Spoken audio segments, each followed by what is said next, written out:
Good morning from Washington, D.C., and a very warm welcome to the 79th and virtual plenary meeting.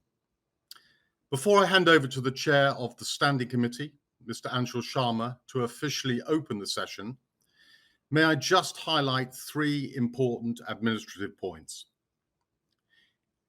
If during any of the open sessions you wish to ask a question, it is important that you raise your hand as the chat will not be monitored. That is the green button on the top menu line. Secondly, if you are unable to see the whole presentation on your screen, you need to click on the four arrows on the lower right-hand corner to activate full screen. And finally, if you have not done so already, and you do not forget to choose your language for translation in the top left-hand corner. Translations will be in English, French, Spanish, Russian, and Arabic. And with that, I will now hand over to the chair of the Standing Committee, Mr. Anshul Sharma, to officially welcome you to the meeting and introduce our first session.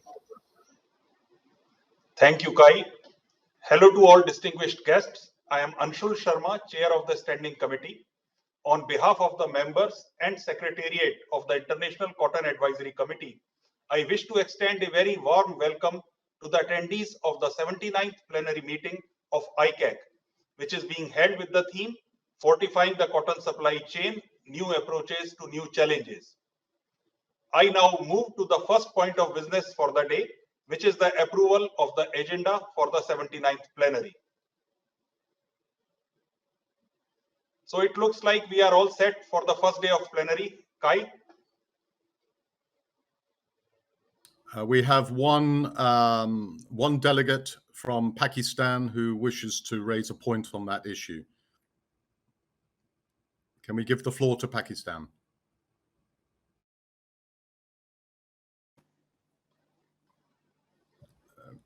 Pakistan, you should have the floor now. Yeah, thank you, Chair. As the ICAC is the main forum of the world cotton producing countries, so I wish that an important point, important agenda regarding sharing of germ plasma should be in our agenda at some place, either in World Cafe or at somewhere else. As I think it is a very important point, must be discussed. As ICAC has the main, we can say, mandate for this. Thank you.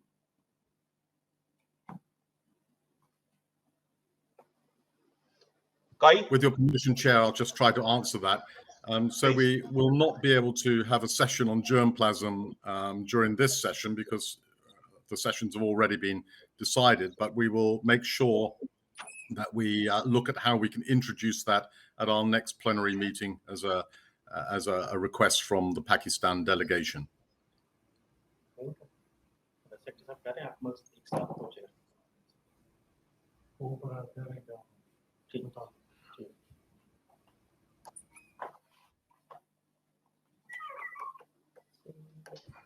Is that all right? So, Chair, I think we can now continue with the rest of the program if Pakistan is happy with that. Okay, thank you. Thank you, Kai. Thank you, Kai. Please proceed.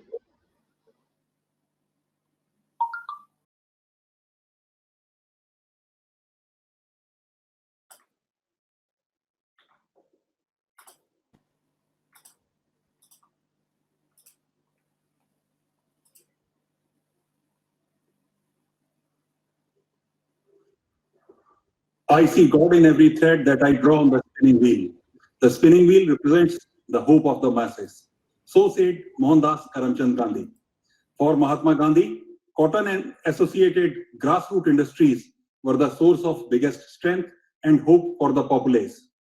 Cotton farming and related activities continue to play a major role in sustaining the livelihood of millions of people worldwide. As a global think tank in the sector, ICAC provides major institutional support and expertise to cotton farmers and downstream processors. developing countries look up to ICAC to provide support for capacity building of their scientists through international exposure visits, fellowships, and training programs. As mankind has come to realize, development without sustainability has lost value in the current scenario. Accordingly, climate change and soil health have been ICAC's major themes for 2021. ICAC is taking steps to educate the world on how sustainable cotton can be a major mitigating factor of climate change. Accordingly, a major emphasis of ICAC is on promotion of sustainable cotton cultivation methods with implementation of good agriculture practices. I am confident that ICAC will continue to support transparency while developing sustainability indicators and measurement systems. Due to extraordinary situation created by the global pandemic, no plenary meeting could be held in 2020. This year, the ICAC is holding a special online plenary meeting. Meanwhile, ICAC Secretariat and Standing Committee members continue to regularly meet and work, often virtually. Cotton Connects interview series, a 100-page document on the effects of COVID-19 in countries around the world, numerous online conferences and field visits throughout the year were only some of the rigorous activities undertaken. ICAC developed a soil and plant health app that is interactive and can speak to farmers in at least 7 Indian languages, in addition to French, English, Nyanja, and Tonga. ICAC also hired its first ever textiles expert. A hybrid strategic working group meeting was held on July 27, 2021 to deliberate on the following themes: value proposition for membership, business model for attracting plenary meetings, and increasing engagement with delegates. Its outcome will help to further fine-tune the framework of involvement of members in ICAC activities. Due to the unexpected posting of the chair ad interim of the Standing Committee, Mr. Salman Kurt, who is Foreign Trade Specialist, Embassy of Turkey, following officers were nominated in the Steering Committee meeting in December 2020 for the period between the Steering Committee in 2020 until the end of this plenary meeting in 2021. That is myself, Anshul Sharma, Embassy of India as chair, Mr. Patrick Packnett, USDA from United States as vice chair, and Mr. Salman Kurt as immediate past chair. I would also like to express my sincere appreciation and thanks to my colleagues in the Standing Committee for their active participation in the functioning of the organization. And of course, I would like to thank the ICAC Secretariat for putting in long hours in virtual workspace and in the field to ensure that ICAC continues to deliver value to the global cotton community. Thank you.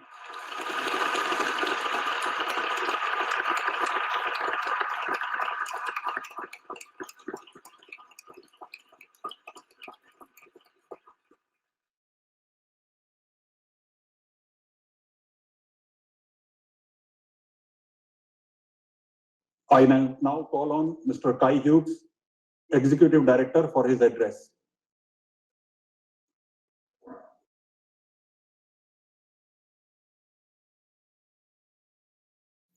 Distinguished delegates, observers, ladies and gentlemen, good morning from a very cold but sunny Washington, D.C.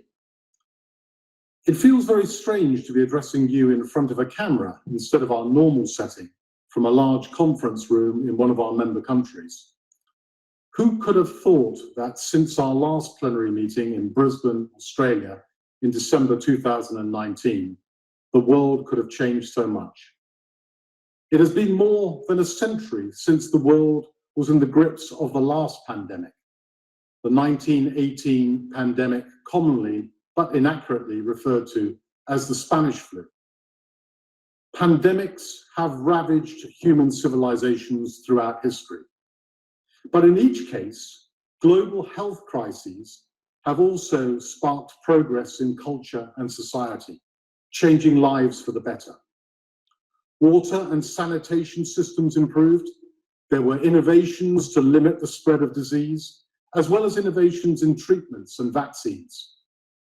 Governments embraced preventative medicines and social care.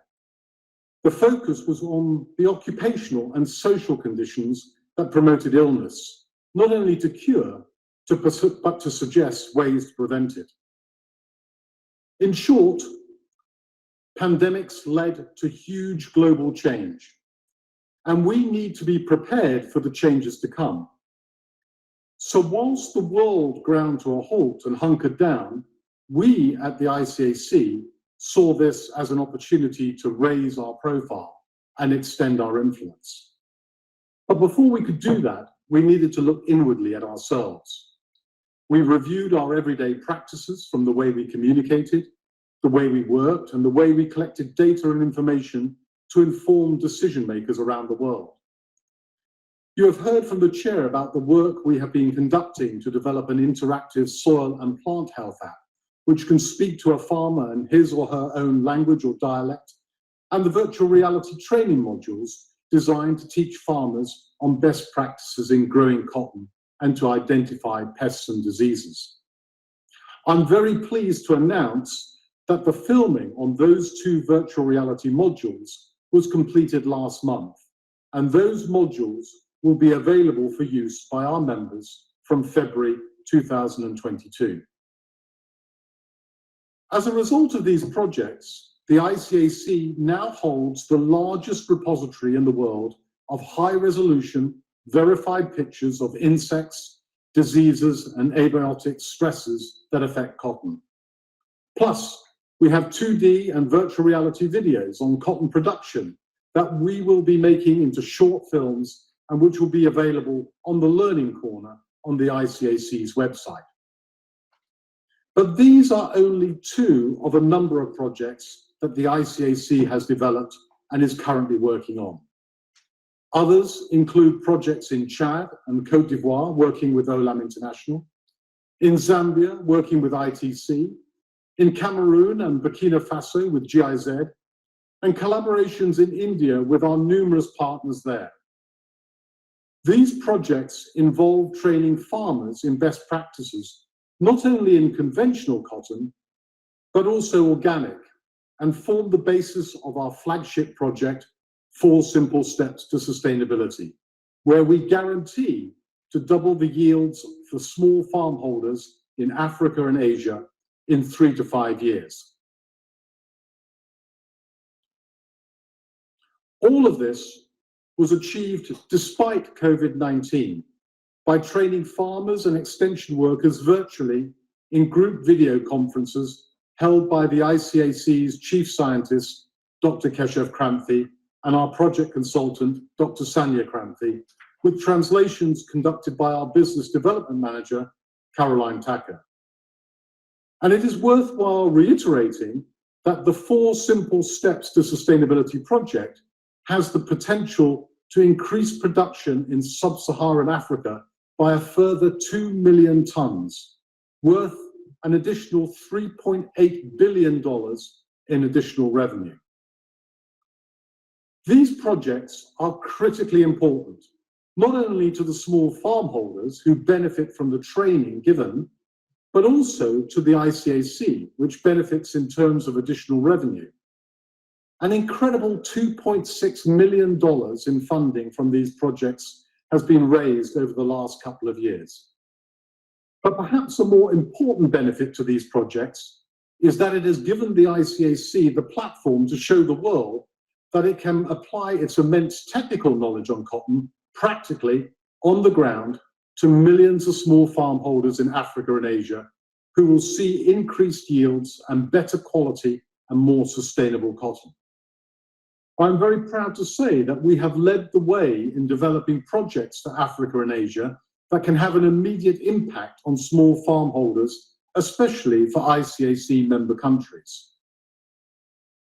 Looking ahead, that innovation which defines our projects continues with the development of a new program that is not only unique, but has the potential to change the cotton landscape throughout Africa by providing better livelihoods for farmers, building resilience against climate change, and developing value addition into national economies, resulting in greater employment and GDP. That program is the African Cotton Sustainability Program 2030. You might be forgiven for thinking that the African Cotton Sustainability Programme is about cotton production. But this is just the start of a much larger and holistic picture. A picture that we don't normally see, as most, if not all, projects are designed to improve one part or aspect of a very complex and long supply chain. This is what makes ACSP 2030 so very different. It really is designed to lay the foundations for resilience and growth, literally from genes, as in the genetics of the cottonseed, to jeans, the trousers we wear. In addition to low yields and complicated access to infrastructure and markets, African small farm holders face unprecedented challenges from the impacts of climate change, as well as the increasing demand from more transparent and sustainable value chains. It is perhaps ironic that it is these low yields and lack of infrastructure that creates the greatest potential for Africa. Africa is at the beginning of a journey of industrialization. So there is a lot that can be done, and be done with the benefit of the lessons learned from other developing countries that are already on that journey. And the potential benefits in developing the cotton sector in Africa are far greater than for any other agricultural crop. A number of factors may explain Africa's poor yields, but obsolete varieties and poor quality seed and inadequate cropping systems are mainly to blame. New cotton seed must be designed accompanied by best crop management systems. This will benefit the whole sector by ensuring farmers have good, climate-resilient seed with high genetic potential and germination quality, which will result in increased yields and sustainable cotton tailored to the needs of the market. So what in particular will cotton seed development achieve? The cotton seed is the key to unlocking the potential for cotton in Africa. By producing high-yielding, sustainable, and climate-resilient seed varieties, we set forward a chain of events that results in increased farmer profitability and greater food security for farmers and their communities. Not only will working and living conditions be improved, but there will be stronger regional trade and collaboration. But most importantly are the job creation and GDP growth opportunities created by the programme, and in particular by private sector investment in value addition and diversification. So why is this programme different, and what makes it unique? Just like any project, it needs the seed of an idea to develop a concept.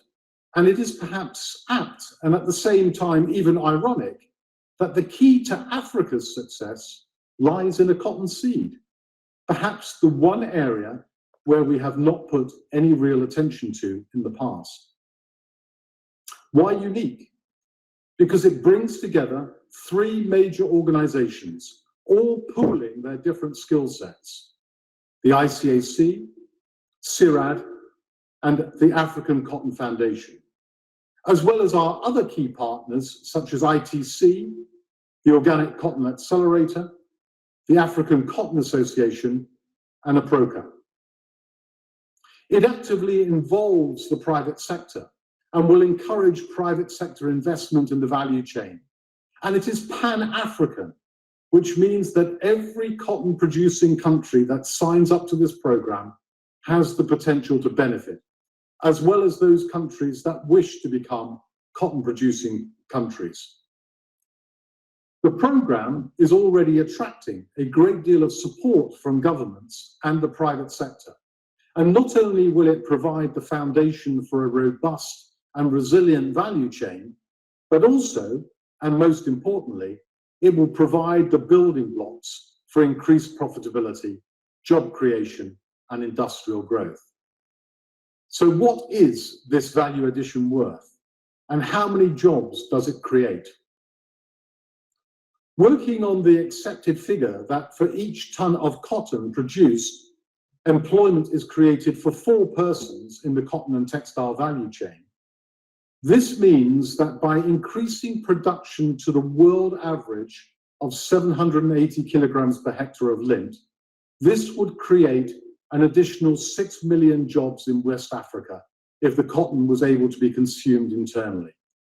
So just imagine if you were able to develop the textile value chain in Africa on the back of this increased production. By doing so, there is the potential to create value addition worth billions of dollars. And for West Africa, that would equate to an additional $63 billion. And for South and East Africa, an additional $12 billion. So we start with getting the seed right in order to increase yields and profitability and employment. However, this is just the beginning of a much larger story that literally can lead you from genes to genes. This is most probably the single most important cotton program ever developed for Africa. And what we need next is for African countries who are interested in the program to engage with us to help us develop the program in their country and to help secure funding for it through their support. This program also highlights the importance of cotton research in developing new climate-resilient varieties and the role of cotton researchers in helping us implement this program, as well as our other projects in their particular country. I continually talk about the fact that research is the lifeblood of cotton, which leads me nicely to talk about our aspirations for cotton research. I have previously mentioned about our desire to set up a regional cotton research network in West Africa. And I hope that along with our colleagues in CIRAD, that this will be achieved in this financial year. This will be a really important addition to our regional network of cotton researchers. And we are developing ideas on how research organizations in developed countries can collaborate and assist those researchers. Key to this will be our collaboration with ICRA, the International Cotton Researchers Association. I'm very pleased to say that ICRA has seen a resurgence of enthusiasm under the new leadership of Dr. Negum from Egypt. The past year has seen the ICAC, along with ICRA, develop a program of monthly webinars featuring the world's most prominent cotton research scientists. Dr. Negum has also led the way as chief editor in producing a monthly newsletter called Cotton Innovations. The newsletter covers a wide range of topics, focusing on innovative research developments or ideas related to cotton. And after 2 years of postponement, October 2022 will also see the World Cotton Research Conference being held in Sharm el-Sheikh in Egypt. This year has also seen another major change in the structure of the ICAC. Earlier this year, the steering committee approved the setting up of the Private Sector Advisory Council. This was a major initiative supported by Mr. Peter Wakefield, the chair of the Private Sector Advisory Panel, designed to bring together international, regional, and national private sector organizations from throughout the whole of the value chain under one umbrella. Previously, the Private Sector Advisory Panel consisted of some 33 individuals with a much more narrow focus. He will be talking some more on this initiative in a moment, but I would like to say that this initiative will connect governments to private sector organizations, and that the inclusion of these organizations under the ICAC umbrella means that cotton and textiles will have a greater and more powerful voice moving forward. This will be especially important when considering some of the major global issues affecting cotton and textiles. We have already experienced the power of this collaboration with the private sector with the promotion of World Cotton Day. Just in case you did not know, World Cotton Day was a proposal put forward by the ICAC to the WTO, ITC, UNCTAD and FAO in 2018. This led to the launch of World Cotton Day at the WTO headquarters in Geneva in October 2019, attended by over 800 persons from around the world, including 14 ministers.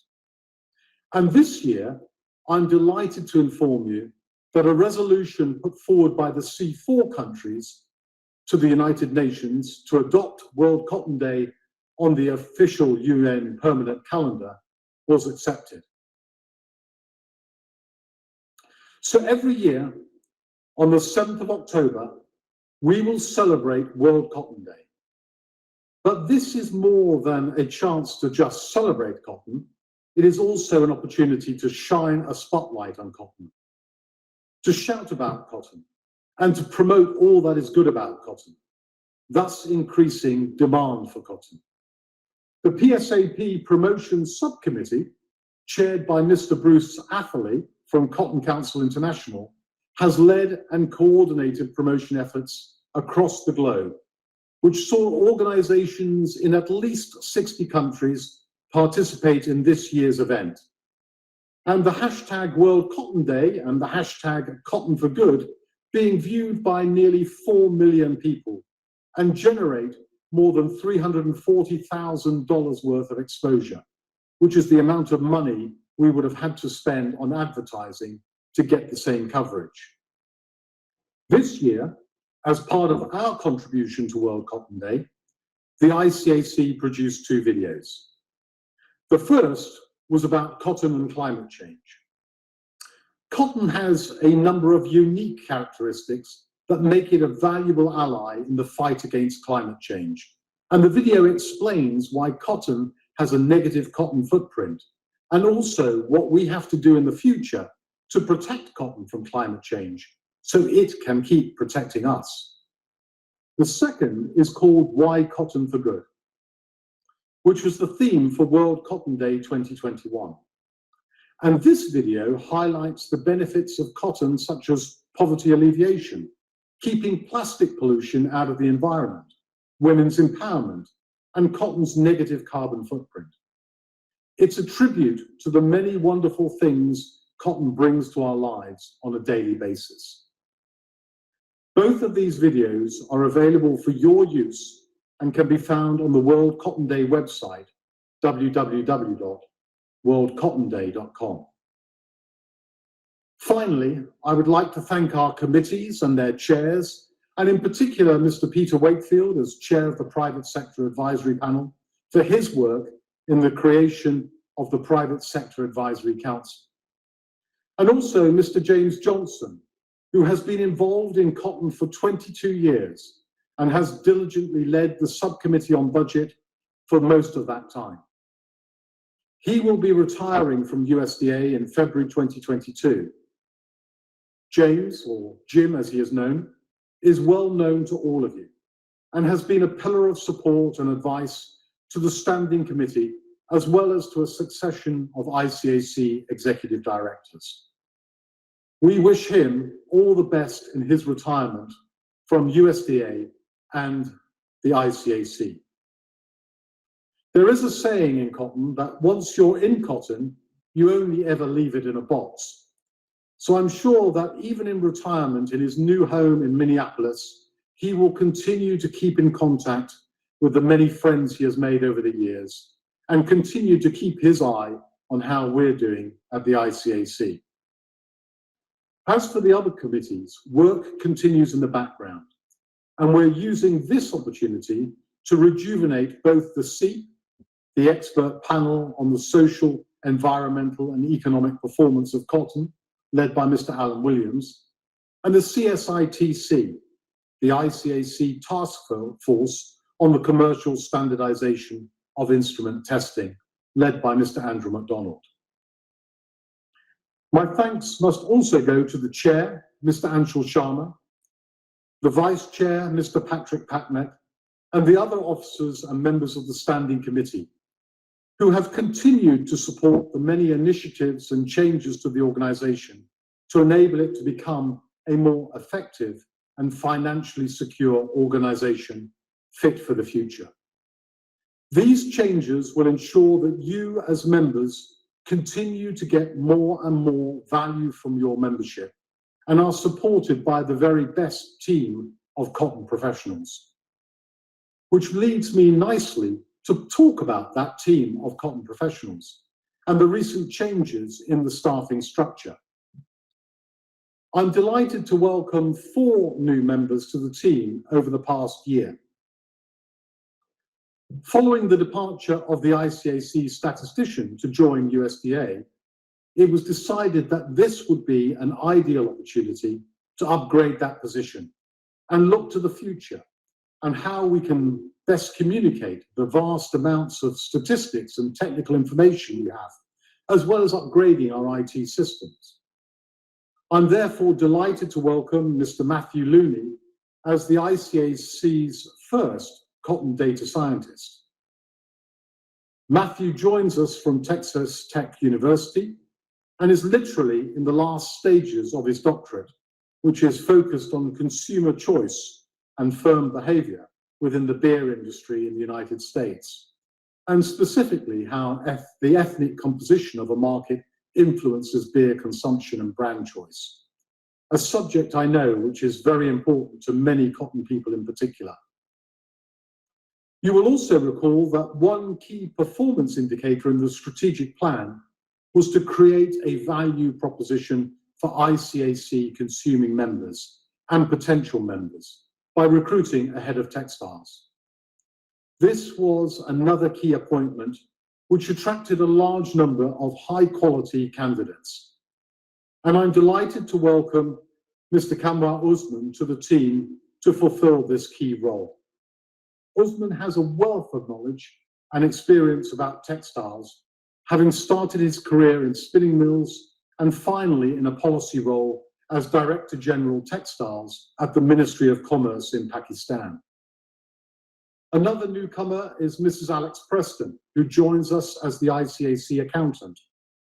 Alex joins us from the UK, where she worked for a charity and previous to that within cotton. She is a qualified management accountant, and her appointment meant that we could move from using external bookkeepers who work for us about 1 day a week to having a fully qualified accountant who was available every day, thus giving us greater oversight of the accounts and allowing us to make fundamental changes to ensure greater transparency and oversight. And last but not least, our youngest member of staff, Ms. Parky Vats, who joined us permanently in November 2020 from the WTO as the commodity trade analyst. All 4 of our new members of staff have already had an instant impact. And along with our existing members of staff, I am confident that you now have a team of cotton professionals who are second to none and who will provide the foundations for growth into the future. In conclusion, the ICAC has most probably had its busiest year to date, and despite COVID-19, has achieved over 80% of its strategic key performance indicators. That is remarkable in these times. One thing we can thank COVID for is that it has given us the opportunity to look at ourselves, our processes, and our procedures, and enabled us to innovate and ensure that we are fit for purpose for the future. I would like to think that ICAC is leading the way in this regard. Thank you.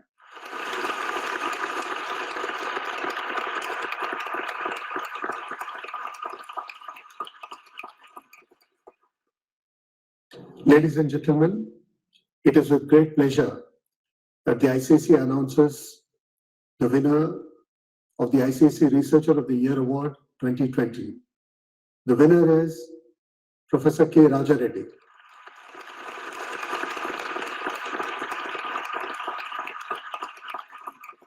I would like to introduce Dr. Rajarati to you.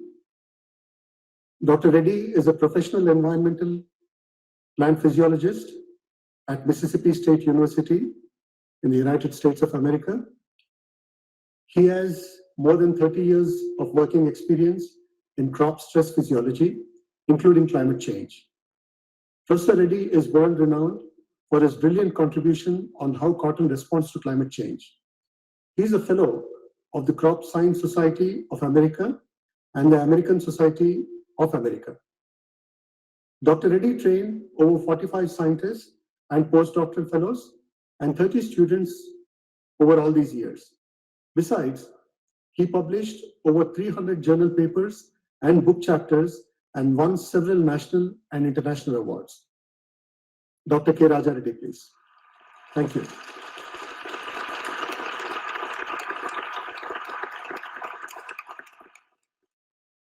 Good morning, everyone. First of all, thank you for the introduction, Dr. Kranti, and also the opportunity to speak with you all this morning on some components of research and provide some insights for the future research as well. Since climate change is on everybody's mind, I would like to share three to four different components of cotton and climate change arenas today.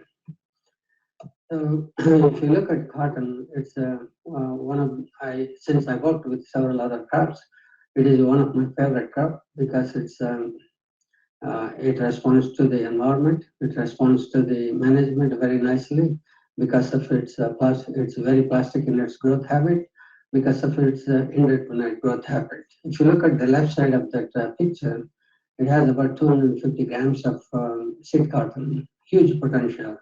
That huge potential is getting lost when we move to outside its comfort zone.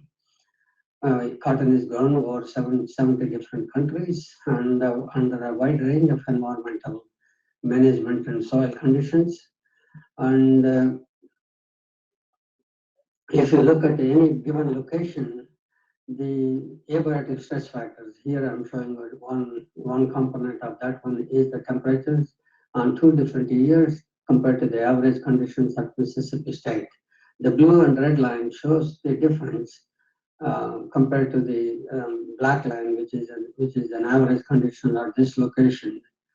The difference is almost what we are talking about in the climate change, 1 to 2 degrees difference between those 2 years. So, as I said earlier, I'm going to talk about 4 different components. One is cotton response to CO2. The second one is cotton responses to temperature and CO2. Third one is cotton responses to drought and CO2. The fourth one is something related to institutional capacity building, that is about developing management tools. Cotton, there is an opportunity to increase the cotton photosynthesis, the potential photosynthesis. Here on the left side of the graph, you can see that the maximum potential is about 4 milligrams for CO2 per meter per second. That is on the canopy photosynthesis. That is the maximum potential that we have in the current genotypes. So if you look at current CO2, which is around 420 CO2 levels, is around here. And then in 1950s, when we started to record the CO2 concentration in the atmosphere, that was about close to 320 ppm. Cotton, as of today, it is going to saturate around 700 ppm. Beyond that, it is not responding. It is one of the C3 crops that responds pretty well to CO2 concentration, but it is not the potential. There is a tremendous amount of potential to increase the photosynthesis. There are 2 components we can make changes in photosynthesis. One is the slope, making the chemistry changes in the enzymes like Rubisco and other components. The other one is the maximum potential from 4 to 5 milligrams, that the whole potential can be increased. If we could increase that one, that is one area where molecular biologists can play a big role and increase that genetic potential of cotton photosynthesis. The second component is when CO2 is going, keep increasing in the atmosphere, the phenotype has to be changed. So since it is very plastic, it goes in a crazy branching to a certain extent. So we need a new phenotype for future climatic conditions that include CO2 as well. The second component in relation to changes in CO2 concentration is it's not only the biomass response, but also this we studied 5 different crops most recently last year, which is a short-term experiment, about 33 days of only for 33 days at a wide range of CO2 concentrations under optimal water and nutrient conditions, and also under optimal temperature conditions. Everything is more or less an optimal. One thing we observed in all the crops is that the response of root shoot ratio with CO2 is slightly declining. There is in all crops, the decline is there. It's not surprising, but we see that one in response to nitrogen to a certain extent. The root shoot ratio decreases with the increase in nitrogen applications. It is almost, if you see that one as a CO2 as a foliar nutrient, it is almost similar. But it's a kind of, the shoot response is much more greater than the root growth response with response to CO2 when all other conditions are optimal. So for this one, what we need is we need to stabilize this response, make it at least a minimum is not to decrease, so that it can support the nutrient acquisition, it support the above ground responses to a certain extent, water and nutrient acquisition, or slightly increase, about a 10% increase in its root shoot ratios in all the crops, including cotton as well. That is one of them. So we need to look at the genotype that has that inherent capacity, or manipulate the genotypes to increase that root shoot ratio to match with the above ground growth response. That's one component. The second component that I wanted to show it is the temperature and CO2 response, cotton response to temperature and CO2. We did one of the wonderful experiments in 1995. In 1995, we grew the plants. We have a sunlit plant growth chambers where we can grow plants in outside natural environment, but at the same time, we can control environmental conditions inside it with they are grown outside, so radiation, but other conditions can be controlled. These are grown under optimum water and nutrient conditions, but in a couple of chambers, we manipulated the temperature condition that mimics outside temperatures, both seasonally and also diurnally and seasonally.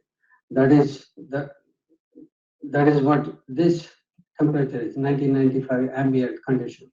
Then other chambers we control with the 1995 ambient temperature -2 degrees, +2 degrees, +5 degrees, +7 degrees. This is the highest temperature What we are trying to see is that at each of those temperature conditions, we also grew the plants at the ambient and 720 ppm CO2 levels also. That is the CO2 that is projected in the future climate. If you look at the biomass, vegetative biomass response, like a dry weight of vegetative structures, there's a huge response to elevated CO2, even though there is a small response to temperature conditions at the end of the season. But if you look at the number of fruits and fruiting structures that include bowls and squares produced, there is a huge potential difference. For plants grown at elevated CO2, they produce more. And if you look at the number of fruits retained, that's where the problem came. So in 1995, that is the ambient conditions here, +2 degrees, it only tolerated only 2 degrees centigrade. There's not much difference between CO2 levels. And +5 degrees, and then +7 degrees, nothing retained. After flowering, we used to produce, we saw a lot of flowers produced, quite a number of them. And then they used to drop because of the issues related to pollen. Pollen is very sensitive to high temperatures. So breeding varieties or developing a new varieties, climate ready varieties that are more or less heat tolerant varieties is the key. For that, the assess should be more or less related to reproductive structures, particularly related maybe screening tools that are based on fruit retention or pollen vitality structures like pollen germination, pollen tube growth, or those aspects has to be used to screen the varieties or develop new varieties for climate change. So we need those heat tolerant varieties even now in the current growing conditions. We need that one more in the future warmer climate to a certain extent. So the optimum temperature for cotton is about 27 to 28 degrees, average temperatures. That potential is decreasing at the rate of 10% for each degree increase in temperature. So we need that heat potential. So we need to stabilize this one to make this one a little bit like this. That makes a lot of difference. That makes a lot of difference in the future. This is what we needed. So we need varieties that can withstand those high temperature to a certain extent. The second component, along with the temperature, is the temperature has a huge effect on fiber quality that we are interested in. Either look at the fiber length, fiber micronear readings, or fiber strength, or fiber uniformity. All those major parameters that are being used to measure 4 major components of the fiber quality parameters are also affected by temperature conditions. So for this reason, we need varieties that can withstand high temperatures, and we actually screen some of these varieties in the field conditions using those reproductive traits. We did almost like 38 commercial varieties that are grown in the field conditions. We used those pollen-based and reproductive structures. We looked at the variability among those varieties. There is some, but it is not enough. It is not enough to make the difference. So here you can see that 38 varieties. We also did with some similar studies with the chromosome substitution lines. That substitution came from different species of chromosomes, either part of the segment or the whole chromosome from different species into the Gascidium hirsutum varieties. We did see some higher kind of, the trait values were a little bit higher for heat tolerance, particularly for reproductive traits in those chromosome substitution lines. Maybe there is something in those lines that could be incorporated in the future conditions to develop into germplasm, to look into the germplasm in those lines to a certain extent to make the heat tolerant varieties for the future climatic conditions. The second component is the third component that actually is cotton responses to drought and CO2.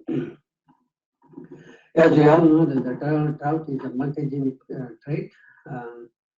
It is a syndrome that affects several growth and all components of physiology and growth processes. And fruit retention is one of the key issues. If you look at the photosynthesis, even though drought leaf area is more sensitive than any other processes in cotton compared to the photosynthesis. But if you look at photosynthesis, there is almost a linear decline with severe water stress conditions. Here we are looking at photosynthesis as a function of midday leaf water potential. Midday leaf water potential integrates almost like the root zone water content, environmental demand, and canopy size. So the water content, if the leaf water potential is minus 1.0 to 1.5, that is more or less a little bit of optimum conditions. Anything over those negative values, more than those values, will be under water stressed conditions.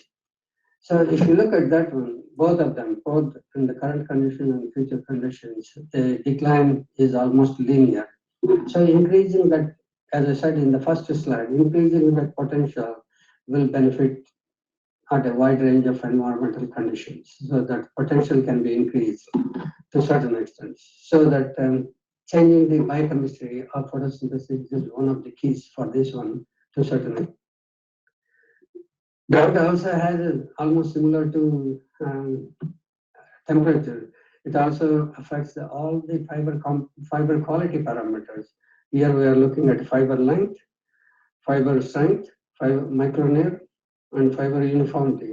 We also looked at several other components, but these are the four major components. You can see those more or less linearly responding to those drought conditions, like immediately for the potential in those experiments. So developing varieties that would a drought tolerant varieties is another key component, and the drought and heat may not go together to certain extent, so they have to be independently developed. We also looked at the physiological traits because drought may not affect the reproductive structures, particularly pollen-related parameters. So we looked at the physiological traits that will classify, develop an index, and then the index values, the range of index values among the commercially available varieties. Here we looked at 38 cotton genotypes grown commercially in the Mississippi. The range is very small.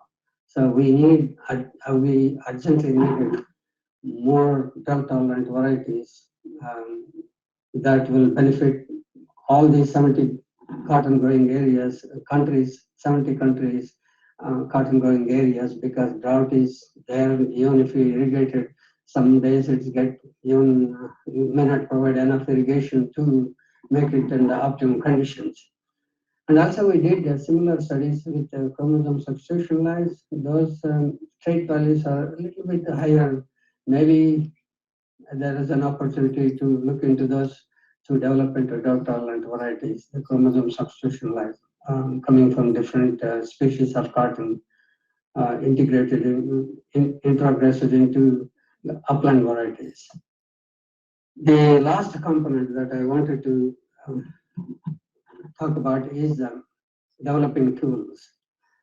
Since I'm a biologist, I came to this lab where I'm working currently for the last 34 years.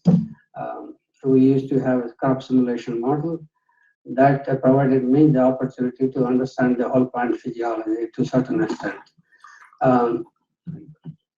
So developing tools, developing a simulation model for management, developing a simulation model that can be used for manipulating genetics, and see what trait values we can manipulate and make it advise the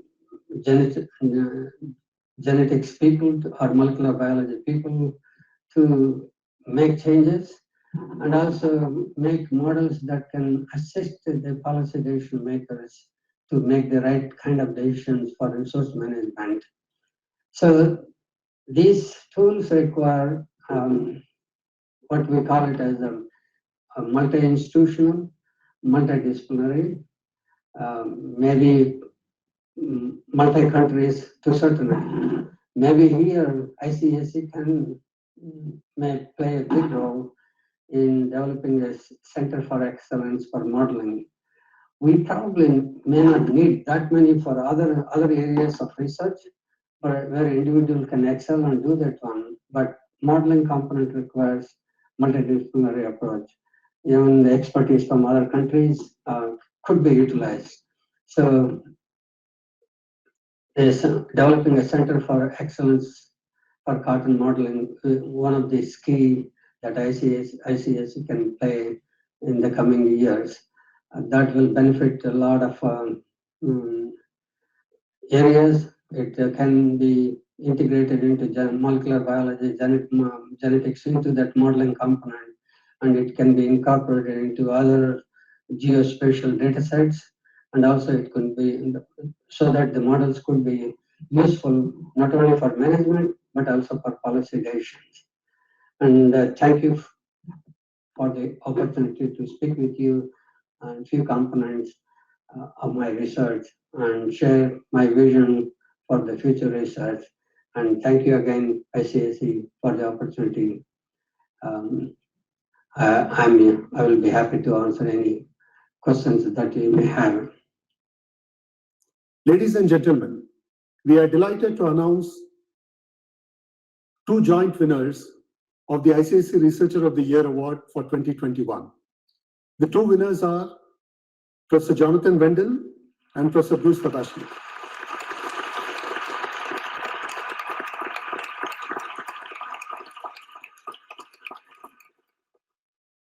I'll first introduce Professor Jonathan Wendell.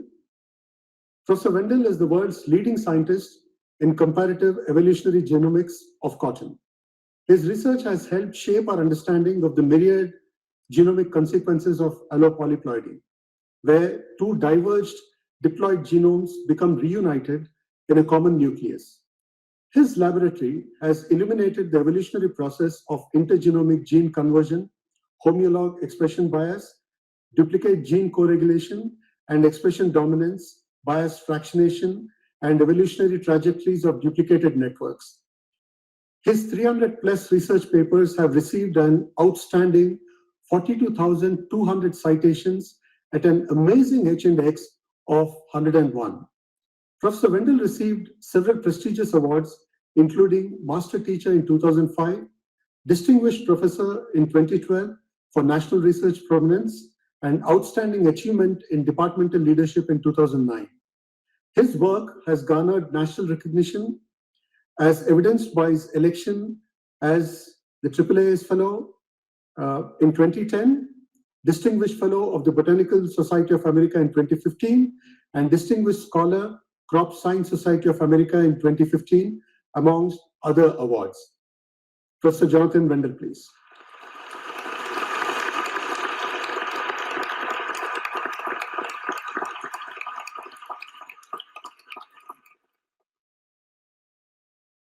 Well, thank you for that introduction, and thank you for tuning in today. Those of you who are, it's a real honor and distinct pleasure, or true honor. I'm really humbled by the recognition given to me today. I've been working on cotton for 40 years, and I never thought this day would come to pass, so thank you.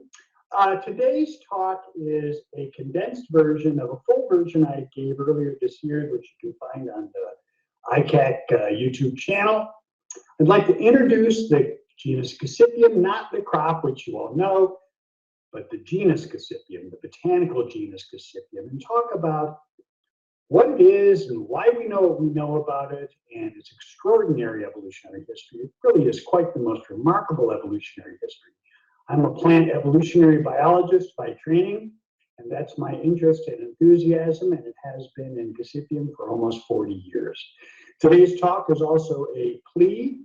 The purpose is not just to hopefully expose you more to what you know about the genus Gascidium, but this is a plea for increased global investment in the precious cotton germplasm. There's few of us left in the world who know much about it. So this, of course, is cotton. This is Pima cotton shown here on the right. And these modern domesticated forms were derived from these wild forms that look more like these plants on the left. And one of the more remarkable features of the cotton genus is that we have this domestication process from wild forms to modern varieties that's taken place on opposite sides of the globe from 4 different wild species, 2 at the diploid level in Africa, Asia, and 2 in the Americas at the allopolyploid level. It's really quite amazing that this happened 4 different times. Here's an illustration of the products of this domestication with the wild ancestors shown here below and the domesticated forms shown here on top. This parallel domestication process, all for the same product, this long, strong, fine white fiber that we call cotton. The genus is a medium-sized genus. There's about 50 species distributed worldwide in relatively warm places. They're shown here. I've been to many of these places, not all of them, to collect them. I've been doing this for many, many years. I used to do this with many other people in the world, but there's very few of us left, as I mentioned, who actually know much about wild plants. And I'm almost the last person standing. So I'm getting quite concerned about the loss of our taxonomic expertise. Here's what a wild species looks like. This is Gascidium australe from Central Australia. And this is Gascidium aridum, a part of this clade of arborescent, these small trees. This is a 10-meter tall tree in western Mexico, and it too is a. So these 50 wild species encompass just this extraordinary diversity. They're geographically widespread, as I showed you. They're morphologically phenomenally diverse. And when I came along, I wanted to understand this diversity. And I also wanted to understand more about the origin of the cultivated cottons. Look at the fibers of some of the wild species shown here in this slide. These are all the same single cells, and they're all about the same density, but humans have made quite a lot of change here. And so, if we can understand how nature transforms cells that look like this to cells that look like this, we have the possibility of extraordinary insight into how to make modern cotton even better. So our knowledge of the taxonomic history of cotton has a long history. We're standing on the shoulders of generations of plant explorers, generations of geneticists, generations of cytogeneticists who've taught us basically what we know. And then youngsters like me can come along and add our little bit, carrying my grain of sand up the anthill that is the scientific process. And all these are famous names in cotton taxonomy, genetics, and cytogenetics, in whose footsteps I am proud to be following. So as I said, and I'm quoting Isaac Newton here, we're dwarfs on the shoulders of giants. We are carried high and raised up by their giant size. So today I'd like also to honor all of our ancestors and forebears who have given us this foundation that we can build upon. So I built upon this foundation for the last several decades by studying the modern aspects of the phylogeny and evolution of the cotton genus. I could create the phylogeny that you show here in the slide. I could date when the genus originated 5 or 10 million years ago using molecular clocks. We and our colleagues globally have now sequenced most or all of these, representatives of all these genome groups. And so we just know an extraordinary amount about the genus using all these modern molecular tools that we are the beneficiaries of. So we've learned, for example, about the extraordinary long-distance dispersal events shown by the pink arrows during the last 5 or 10 million years. And then this one super extraordinary one, where an agenome propagule, seed, a capsule, a bit of stem with capsules on it, floated across one of the oceans, an agenome encountered a D-genome, and those two united to form a new polyploid lineage, an allopolyploid lineage containing 2 genomes, an A genome from Africa, Asia, a D genome from the New World. Those 2 genomes, by the way, twofold different in genome size. This is the most amazing thing. And then they subsequently, in the last 1 to 2 million years ago, I know this happened in the mid-Pleistocene, radiated into species you've shown here. And then humans evolved much later. They came along in about 5,000 years ago, more certainly in the case of barbadense, domesticated the 2 species shown here on the bottom of the slide. That's part of its extraordinary botanical. Here's what these wild species look like. You can tell they don't look much like cultivated cotton, do they? In the upper left, you have Gascidium tomentosum from Hawaii. In the upper right, above the human, you have Gascidium mustelinum from northeast Brazil. And in the bottom, you have Gascidium darwinii, a lovely name, Gascidium darwinii, because it is found in the Galapagos Islands. Another of the wild species was the wild form of Gascidium hirsutum, which is actually a sort of a shrub of dry, arid places growing in sandy spots along, say, the north coast of the Yucatan Peninsula. And here's what it looks like. This rangy perennial bearing sparse flowering on this thicket of branches. But over the past 5,000 years, humans found it useful, so they domesticated it and they brought it into their gardens, their dooryards, to form these wild perennial, I mean these semi-domesticated perennial forms, which over the subsequent thousands of years developed into land races. And then in the last several hundred years into the modern, highly annualized, highly productive forms that now dominate modern cotton commerce. Meanwhile, on a different continent, South America instead of North America, specifically somewhere around the Ecuador-Peruvian border, wild forms of a second species were brought into domestication, similarly undergoing all these transitions into dooryard forms, and then land races, and then modern, highly annualized forms that subsequently spread around the world to give us the Pima cotton crop, a parallel domestication. One point I wish to make about this dual domestication is that it involves a lot of wild germplasm that we only know about because of previous botanical collectors. Most of us listening to this talk have not been out in the field looking for wild cottons and trying to understand it and trying to figure out how it fits into the threads of domestication of allopolyploid cotton. So we've now studied that using advanced genome sequencing methods. And we just published a paper shown here. If you're interested in understanding the genetic bottleneck that modern domesticated cottons went through, and how much diversity, the phenomenal amount of diversity that actually still exists out there in nature. You can see here, for example, the tiny bit of diversity that exists in cultivars shown here in green for Gascidium hirsutum relative to the total diversity in the species, most of which we know nothing about in terms of the agronomically favorable characteristics it has with respect to modern cotton cultivars. A different aspect of this germplasm story is shown in this slide, which illustrates one of the two wild ancestors, that of the D genome, for cultivated cottons. This is Gascidium Romania, and the point I wish to make is it's very rare in nature. It wasn't even described until 1932. We didn't even know about it. And then it was intentionally eradicated because it was thought to be a dangerous plant as a host for boll weevil. And it's quite rare in nature, and yet it's one of the two donors. It's the best model of the D genome donor to cultivated cotton. Here's what it looks like. It's beautiful, gigantic flowers, actually. But we didn't know anything about it. It was almost extinct. This is also important at the polyploid level. We recently confirmed the existence of a sixth polyploid species from here in the Dominican Republic, kind of a small range, and this is Gascidium ekmanianum. Who knew there were still new species of polyploid cottons to discover? That's pretty remarkable. The next example is even more.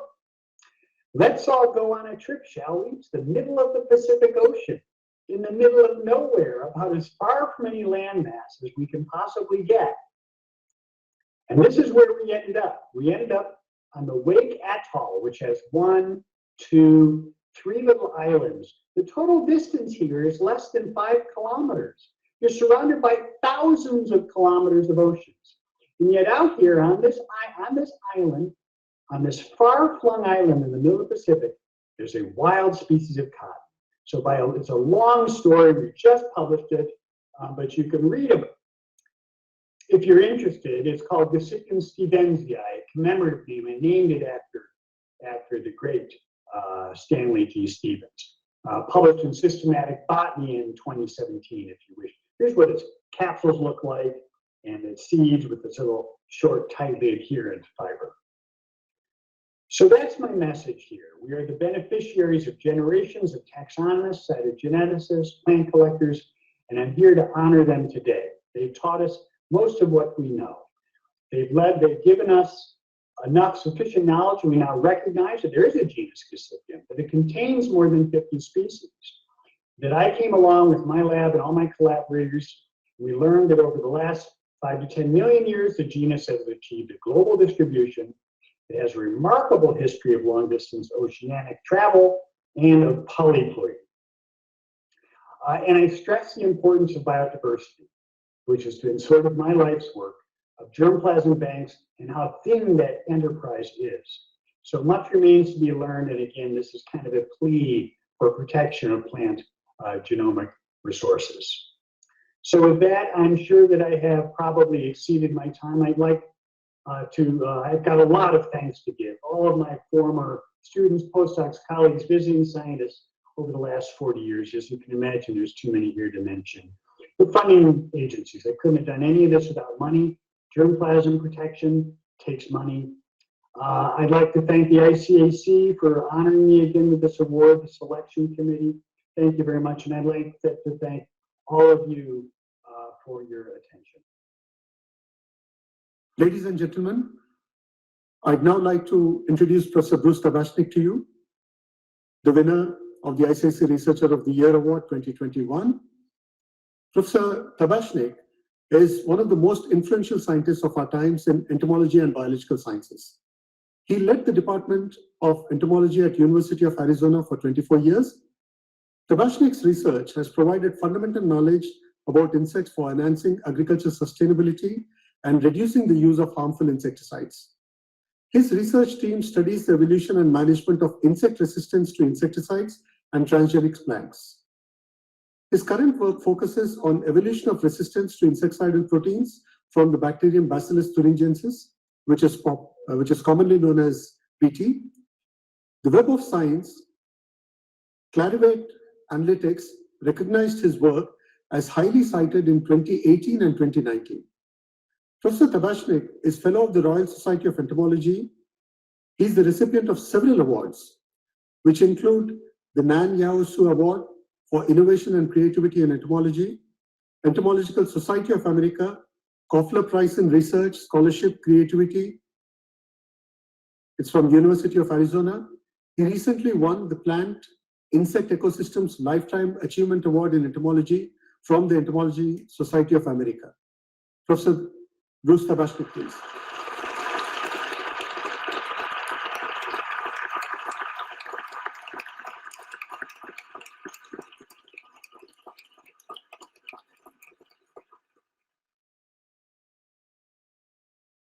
Testing, 1, 2, 3. Testing, 1, 2, 3. Kind introduction. It's my great pleasure to talk with you today about transgenic cotton for sustainable pest control. Let's turn back the clock to the mid-1980s, when populations of more than 460 species of insect were resistant to at least one insecticide. At the same time, the average cost of developing a new insecticide had soared to $45 million. So science turned to nature for a more sustainable, environmentally friendly approach. And in particular, the bacterium known as Bacillus Thuringiensis, or BT for short. This natural, widespread bacterial pathogen causes diseases in some insects. And BT proteins have been used in sprays for nearly a century to control disease vectors and forest and crop pests. BT proteins are great for integrated pest management because they are not harmful to most non-target organisms, including arthropod natural enemies in people. And the genes encoding BT proteins were first genetically engineered into crops about a quarter of a century ago. BT crops have some great benefits. In particular, they're highly effective against certain target insect pests. And they can kill boring pests. Now, by boring, I don't mean dull and annoying, though they might be. I mean insects that bore into crops and can't readily be killed with insecticide sprays, like the European corn borer depicted here. And as I mentioned, these BT proteins have little or no toxicity to most other non-pest species. So when BT crops are successful, we can greatly reduce insecticide use, providing economic, environmental, and health benefits. Global adoption of BT crops has been remarkably rapid, increasing from only about 1 million hectares worldwide to over 100 million hectares by 2017.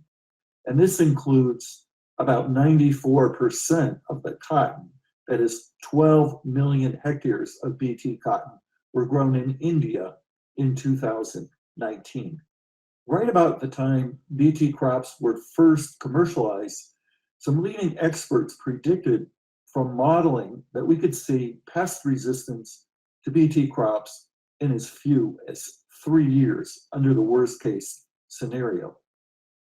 For the last several decades, my team has been addressing this question. Can we apply evolutionary principles and knowledge about resistance to make BT crops more sustainable? And I hope that after I show you the next few slides, you'll agree with me that the answer is yes. We can talk about categories of field-evolved resistance to BT crops. Any field-evolved resistance requires a significant genetically based decrease in susceptibility of the pest population. And within that definition, we can talk about two categories. Practical resistance, the red here, is more serious. That's when there are practical consequences for pest management.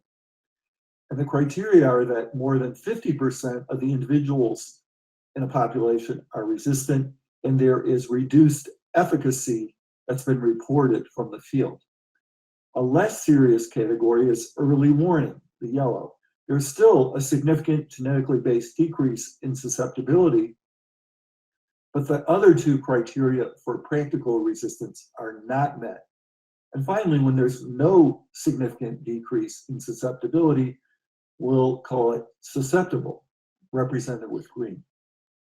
Reviewing the published data on this topic reveals that in the field as of 2018, there were 22 cases of practical resistance to BT crops involving 9 major pests that collectively resist 9 different cryotoxins in 6 countries. But here we're focusing on not just those 22 cases of practical resistance, but another 25 cases where there's not practical resistance, 6 where there's an early warning, and 19 where the pests have remained susceptible. Well, it turns out the different outcomes are not just random.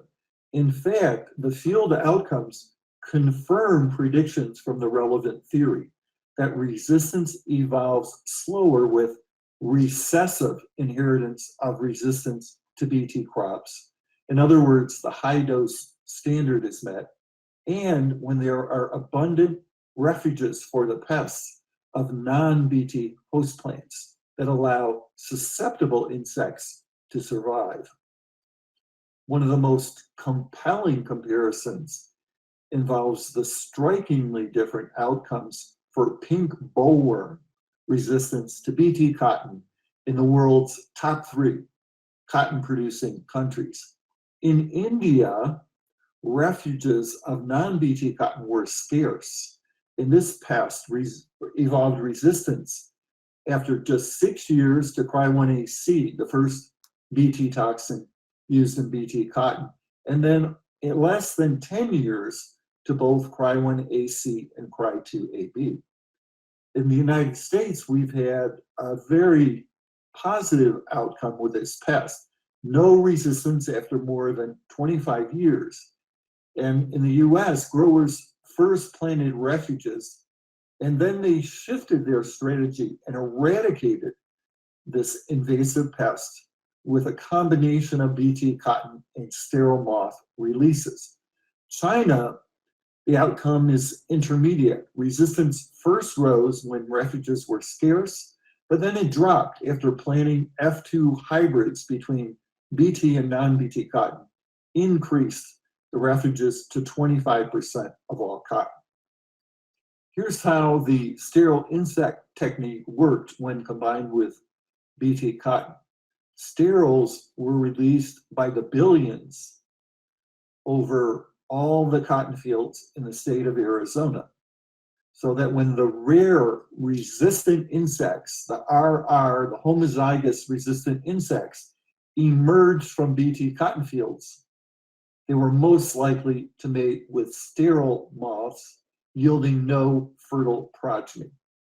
And this approach was very successful, and together with other tactics, allowed us to eradicate the pink bollworm from the cotton growing areas of the continental United States and northern Mexico. In conclusion, resistance management matters. And in particular, refuges of non-BT host plants can delay evolution of resistance. And if they're large enough, these can work even if the high dose standard is not met. And I didn't get time to go into detail today, but to maximize the benefits of multi-toxin BT crop pyramids, we want to use them when pests are susceptible to each of the toxins in the pyramid. What about the future? There are new BT toxins, some of which are being used already. That includes VIP3, Cry51, and MOD toxins are in the near future, it looks like. There are also new target pests that can be controlled by BT cotton, including Lygus and thrips. BT cotton with 4 toxins is coming. I'm not sure when.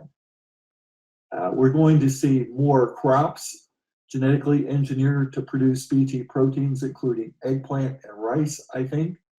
And BT combined with RNA for corn is close to commercialization, and we may see that combination in cotton too. Moreover, transgenic cotton is likely to include insecticidal proteins from other bacteria, not just BT. So we've seen the first cases of pest resistance to BT crops, but by no means the last. Thank you so much.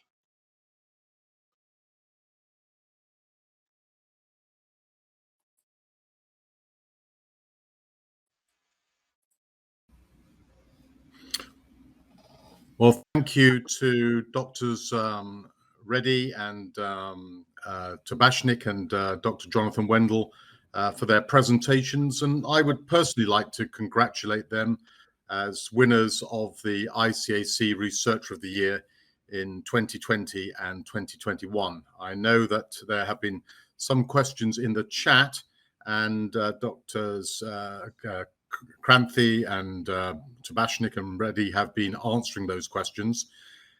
It's worth mentioning that the ICAC Researcher of the Year is the recognition of excellence in cotton research, and its recipients have quite rightly been recognized as amongst the best researchers, cotton researchers in the world.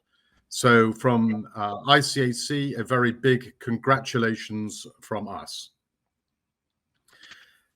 We will now take a 5-minute break, and on our return, we will receive the reports from Mr. Peter Wakefield, the chair of the Private Sector Advisory Panel, and Dr. Negum, the chair of ICRA, the International Cotton Researchers Association, and of course, the reports from the Secretariat. So we will see you in 5 minutes' time.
Dr. Bruce Tabashnik, you have the floor. Yes. So the session is done, and I'm not going live to answer questions or to thank anybody.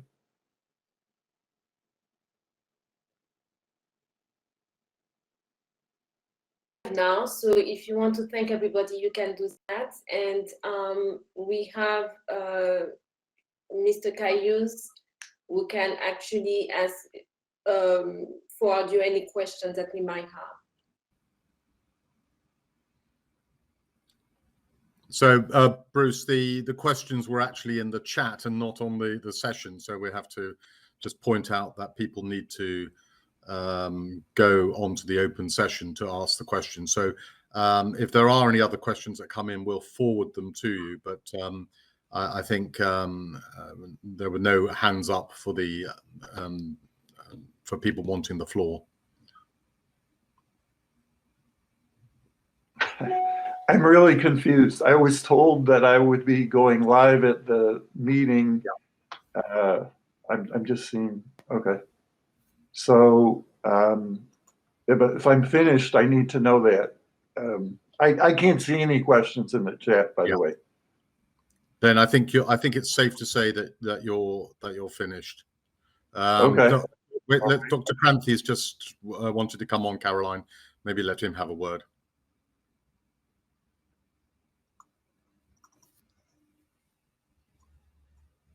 Can you hear me? Good morning, Bruce.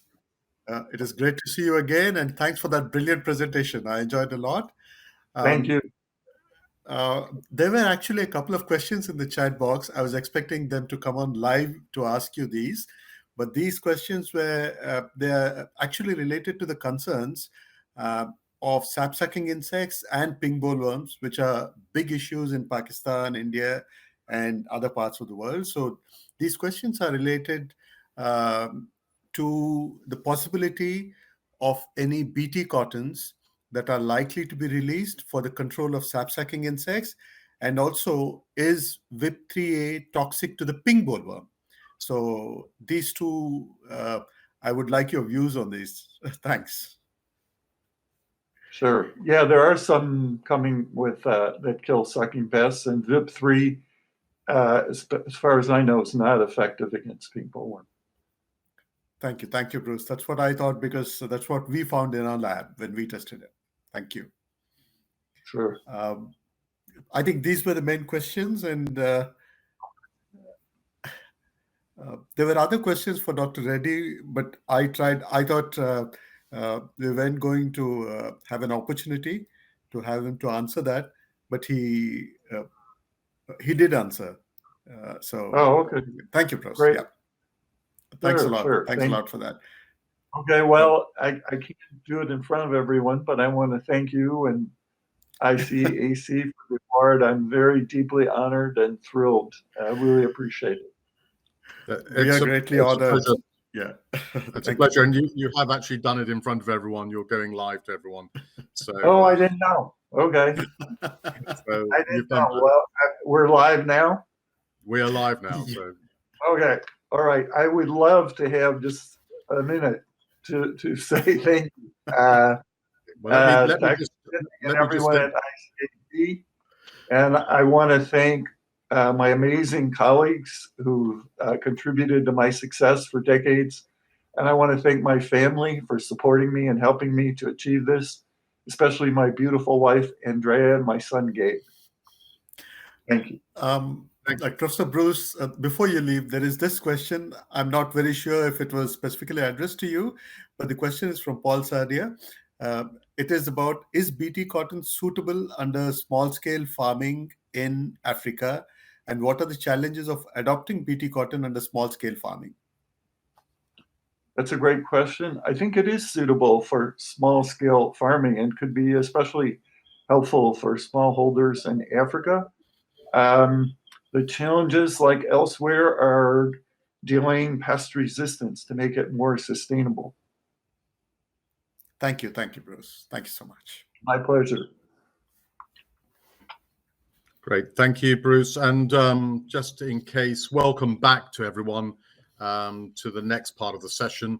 where we're going to start off with the report from Mr. Peter Wakefield, the chair of the Private Sector Advisory Panel, and followed by Dr. Negum, the chair of the International Cotton Researchers Association, and as I mentioned, the reports from the rest of the Secretariat. Can I remind you that we really are not going to be trying to monitor the chat. So if you have a question, it's important that you raise your hand, which is that green button, and then we'll be able to give you the floor to ask the question. And those questions, you'll be have an opportunity to ask those questions at the end of all these reports. And if you cannot see the presentation, let me remind you that the 4 arrows at the bottom right-hand corner of the screen will will activate the full screen on your computer. So with that, we will now move to the report from Mr. Peter Wakefield, the chair of the Private Sector Advisory Panel. Thank you.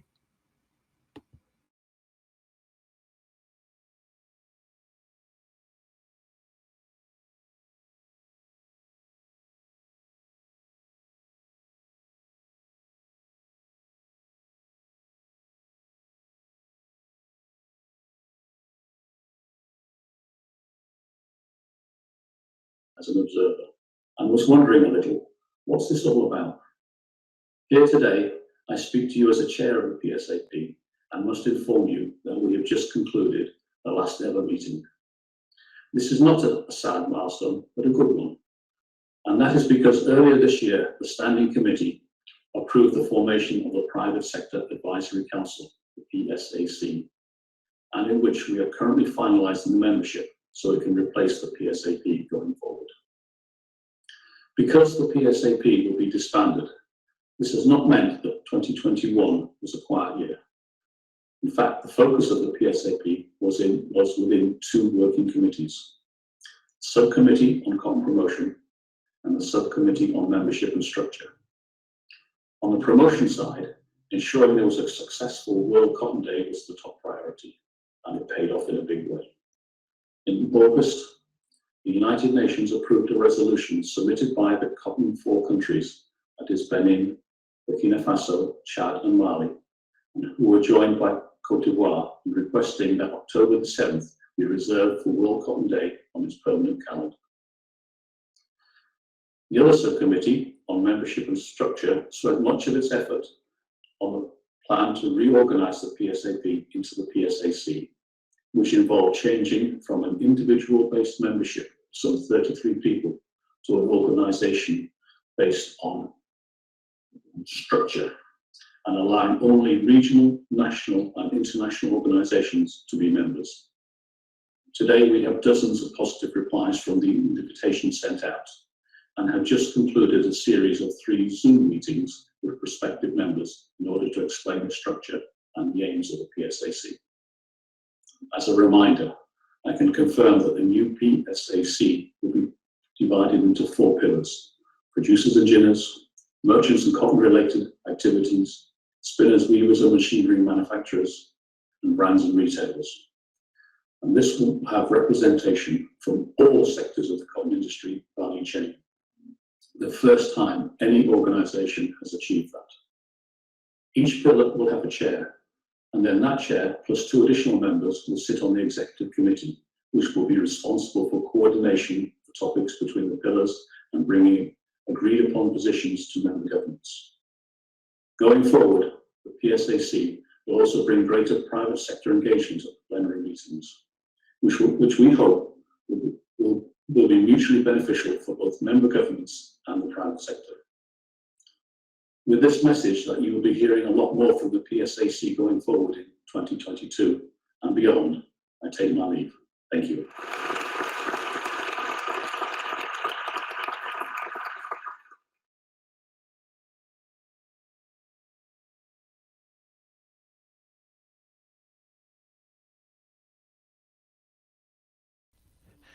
Peace be upon you.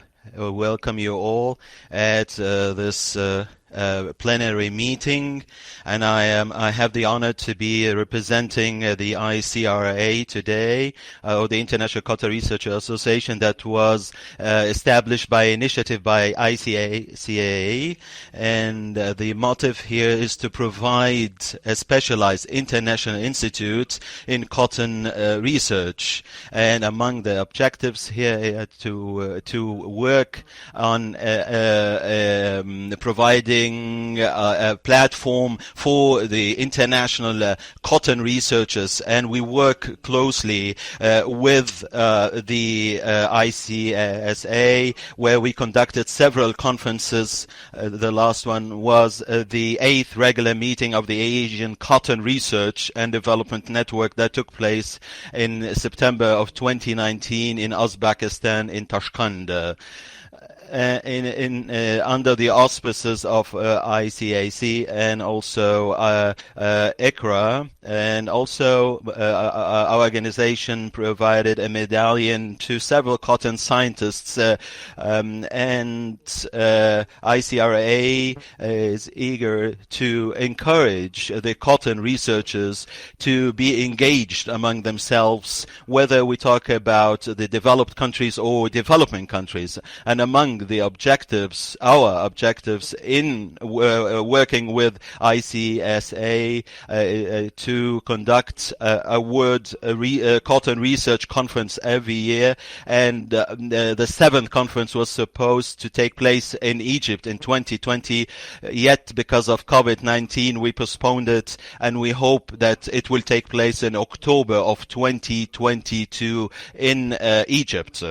In addition, we provide several sponsorship to cover travel expenses and registration fees, and there are several sponsorship.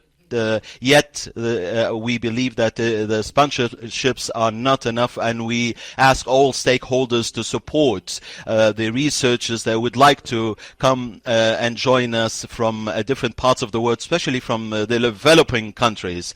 And there's an initiative that we launched as well, is how to exchange germ plasm among the countries. At the same time, each country preserve its own germplasm, and it's an important initiative, and to activate it among the countries of the world. As we know, some of the countries still don't have the level of cotton production, so how they can overcome the low production in terms of work and coordination when it comes to germplasm. And in the beginning of the 2021, especially accordingly in January, Dr. Resigned from the executive committee, and I was chosen to chair this committee until we complete our meeting next year in Egypt. And I'm honored to have also the doctor as well, Ekre, who is the vice president and the treasurer as well at ICRA. And also this year we launched a Cotton Innovations newsletter that focus on cotton researchers, and it's a monthly publication. And today we witnessed the 9th edition of this newsletter, and we received also the US and USBN number. Hence, I encourage all the researchers in the world to join us writing papers in this magazine as well. And currently, we ask also the researchers even to be, editing managers and some of the editions as well. And in light of this COVID-19, we are looking in also distributing cotton research papers, and also we were supposed to present it in the World Cotton Research Conference number 7, and and we so far received 67 research papers worldwide, and we will open the door for new researchers next month. So every researcher who is will be willing to join our meeting in Egypt, and also we look forward to create encyclopedia, cotton encyclopedia. Each country will have its own cotton encyclopedia, providing the old and new species as well, and what are the diseases and pests in each country. In addition, it is very important as well to provide a diploma in coordination with ICAS in all aspects related to cotton research, especially when it comes to cotton breeding, biotechnology, agriculture practices, cotton ginning, cotton spinning, and textile field in particular. I would like to thank you all for having me today, and I hope that you will participate with us in the World Cotton Conference that will take place in the Arab Republic of Egypt in Egypt 2022. Thank you very much.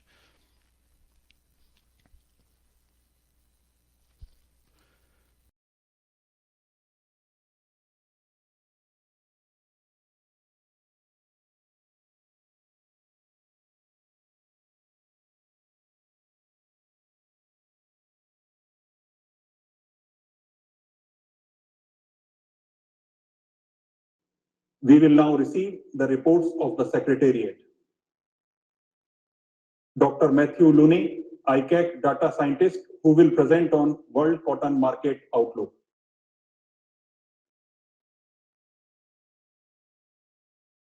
Thank you, Chair. Thank you, ladies and gentlemen. Good morning, delegates, ladies and gentlemen.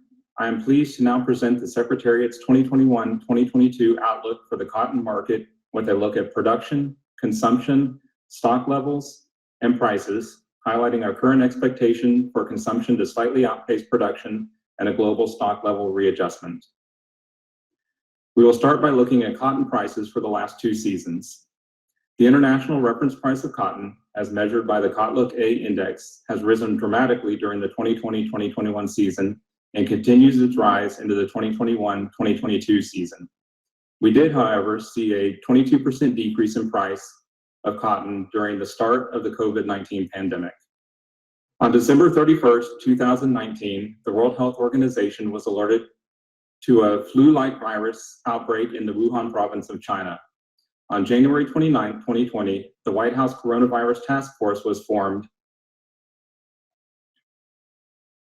On February 23rd, the Italian government effectively shut down their country, precipitating the next fall in prices. On March 11th, 2020, the World Health Organization declares COVID-19 a pandemic. From January 29th to April 1st, 2020, the Cotlook A index fell by 22.5%. This price fall was a direct result of the uncertainty caused by COVID-19. The price stabilized starting April 1st, 2020, and remained stable with only a slight upward trend for the continuation of 2019-2020. However, that slight upward trend continued well into the 2020-2021 season and did not relent as we entered the 21-22 crop season. The current price of cotton is at a level not seen in over 10 years. Cotton is an agricultural product, and the uncertainties in production, consumption, weather, and pest pressures all contribute to the price volatility surrounding these uncertainties, not to mention the effects of a global pandemic. The high volatility in price is likely to remain intact for the remainder of the 2021-2022 season, but it is unlikely the price will continue to increase much beyond the current point. In contrast to the price volatility witnessed as a result of the global recession of 2008-2009, where prices during the 2010-2011 season hit an all-time high of 243 cents per pound. The ICAC's world stock estimates are currently at 20.46 million tons, compared to 10.5 million tons for world stocks during the 2010-2011 season.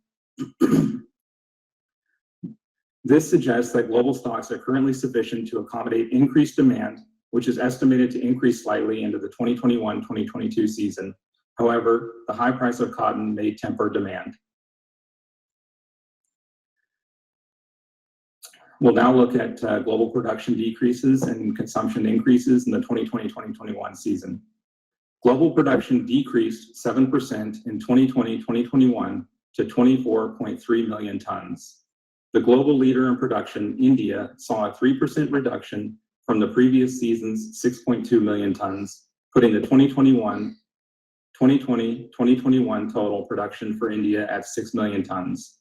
The second largest producer of cotton, China, saw a 1.9% increase in production to 5.9 million tons. This production increase is despite a 3.9 reduction in area, giving China the best yield realization in their history at 1,864 kilograms per hectare.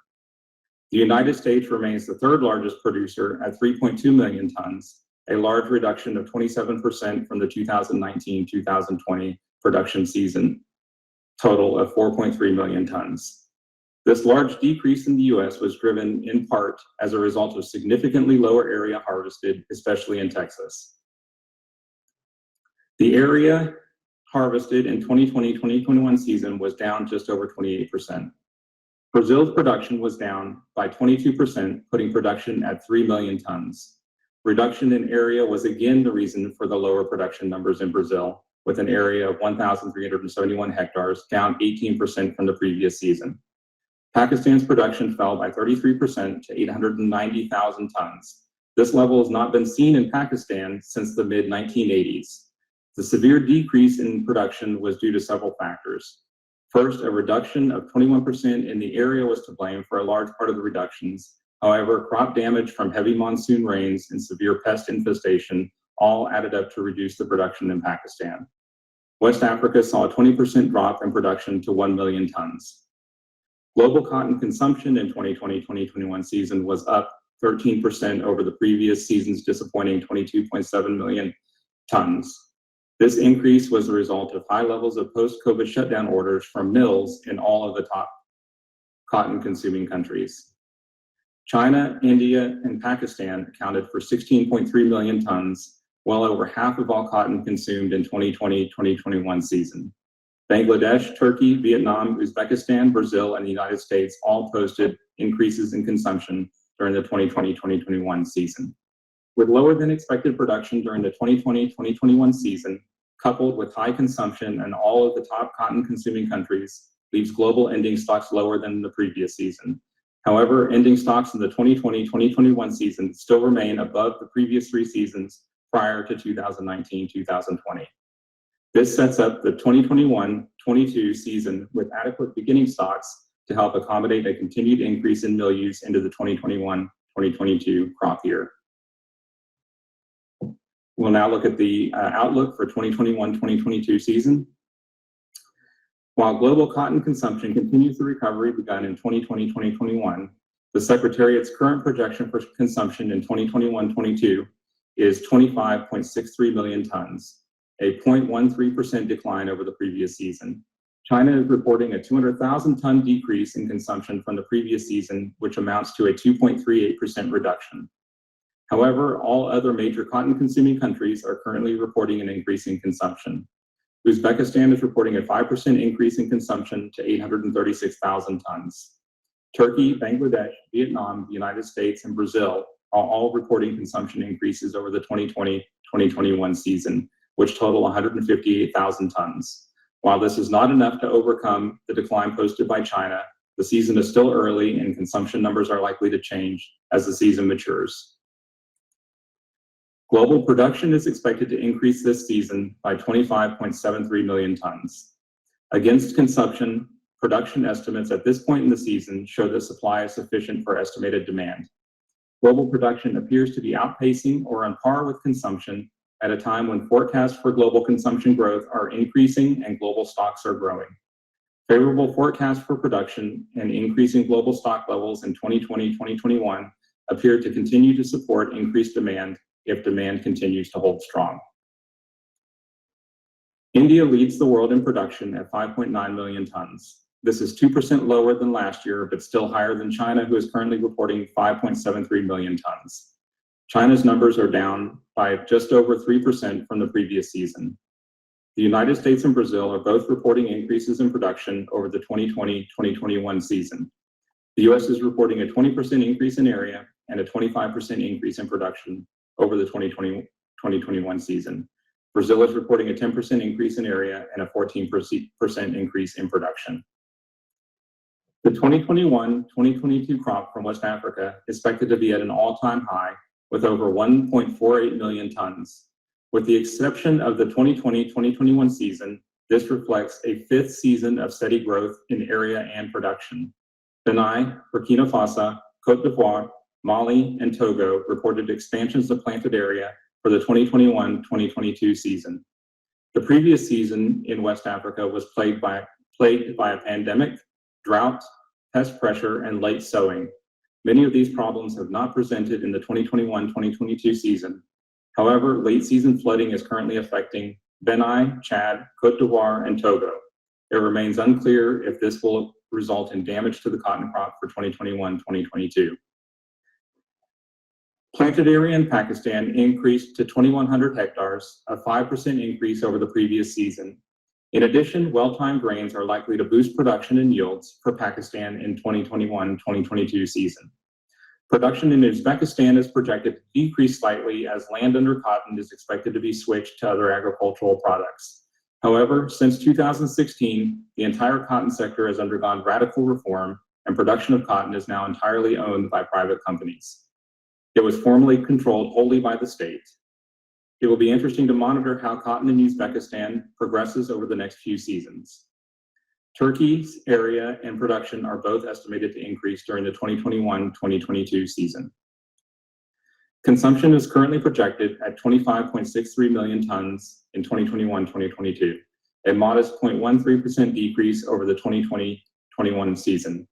East Asian and South Asian economies are expected to continue to lead the world in cotton consumption based on volume, but growth, if any, is expected to be modest in 2021-22. Current estimates on raw cotton consumption include 8.2 million tons by China. Consumption in India is expected to remain constant at 5.7 million tons. Against major cotton-consuming countries reliant on imports, double-digit consumption growth has been seen for several years, with the exception of the 2020-2021 season. Consumption in Bangladesh is currently projected to increase 1% to 1.66 million tons in 2021-22. In Vietnam, where consumption has been sharply increasing from 2006-2007, consumption growth is expected to increase slightly in 2021-22 to 1.54 million tons. With supply chains for yarn and fabric being reported as well supplied, limited opportunities for movement are not expected to increase the flow of raw cotton upstream. However, logistical challenges, if they persist, could cause problems for countries that are reliant on cotton imports. With the exception of India and China, area under production is expected to increase in the United States, West Africa, and Pakistan. West Africa is expected to increase their area an impressive 885,000 hectares, a 36% increase over the previous season. Ending stocks for the 2021-2022 season are estimated to increase 1% to 20.46 million tons. China's ending stocks have depleted considerably since the 2014-15 season, where they dominated the global stocks. Currently, the cumulative world total exceeds China's holdings by 1.8 million tons. However, China individually holds more stocks than any one country by far. If strong demand materializes and production remains at or below the current forecast, global ending stocks could drop significantly. We'll now look at key messages and implications. The total estimated value of global production for 2020-2021 is $45.52 billion US. That moved to $62.26 billion in the 2021-2022 season. This increase in value of production from the 2021-22 season is largely driven by the current elevated price of cotton. Which leads me to the conclusion of this outlook presentation as we move forward to find innovative and sustainable solutions for cotton. Production leads consumption very slightly in the 2021-2022 season. If mill use remains strong, consumption will outpace production. Global ending stocks could decline significantly. However, the global ending stocks from the previous season are sufficient to make up any shortfalls in production. Price is likely to remain elevated for the remainder of the 2021-2022 season.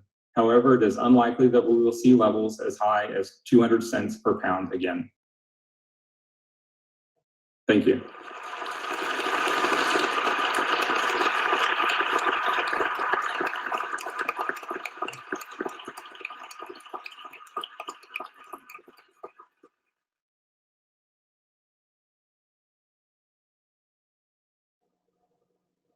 I will now request Ms. Parki Vats, Commodity Trade Analyst, for her presentation on world cotton trade.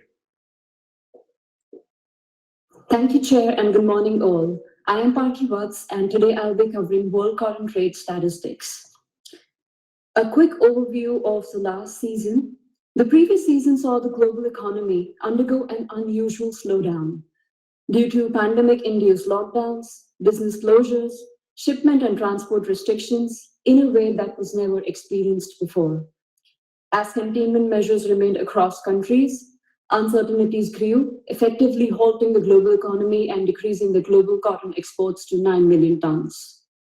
Starting March 2021, the rollout of vaccines helped mitigate the public health crisis and assisted in global economic recovery.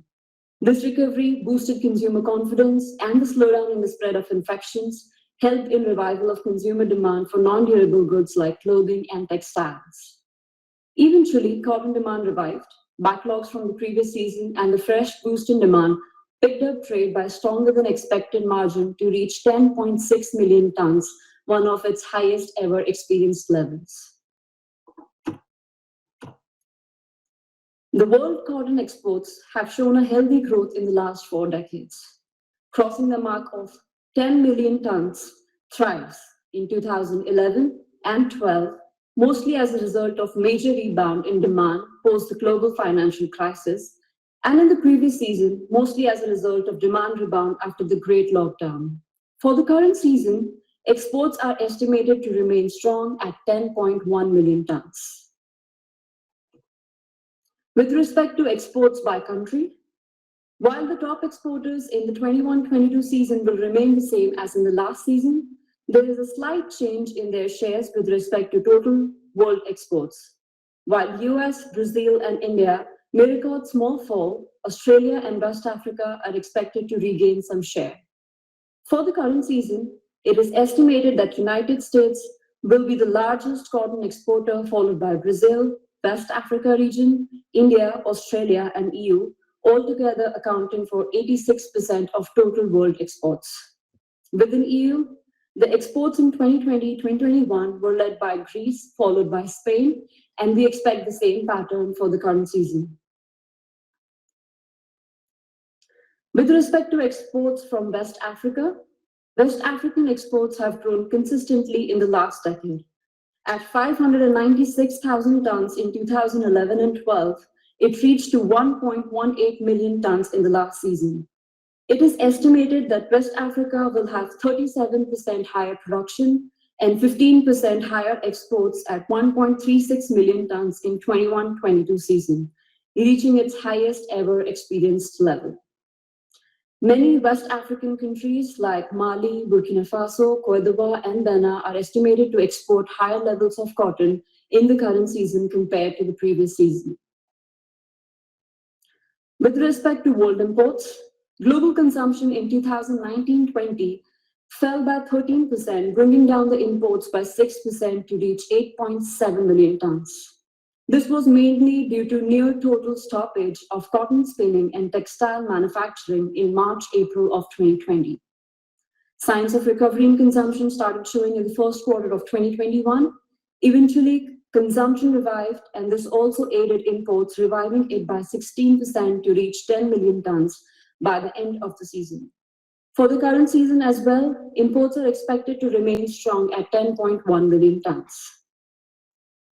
With respect to imports by country, The major important countries in current season will be the same as in the last season. In 21-22, imports will be led by China with approximately 2.5 million tons, followed by Bangladesh, Vietnam, Pakistan, and Turkey, together accounting for 80% of total world imports. While factory operations have revived, concerns about the spread of COVID-19's new variants and rising cases still pose a threat to the recovering cotton sector. Amongst many variables that impact trade, three major ones that have the potential to impact trade in the current season are the trade policies and trade tensions between countries, the progress of the cotton crop, and the effects of the ongoing pandemic and the supply chain disruptions. With respect to trade policies and tensions, there are some trade partnerships which define the past season and may have an impact in the current season. Partnership between Brazil and China. Brazil became the major beneficiary of tariff escalations between US and China and was able to increase exports to China sharply in the season of 2018-19 and 19-20. In the next season, the US-China trade deal came into force. It was likely that it may have an effect on China's imports from Brazil. However, in the last season of 2020-2021, Brazil exported around 721,000 tons of cotton lint to China, maintaining its share of around 30% in its total exports. To deepen their ties, China National Cotton Exchange and the Brazilian Association of Cotton Producers signed a formal MOU in June of 2021. Partnership between Australia and China. China was Australia's largest export destinations in the 2018-19 and 19-20 season. These exports to China fell by more than 60% in the last season.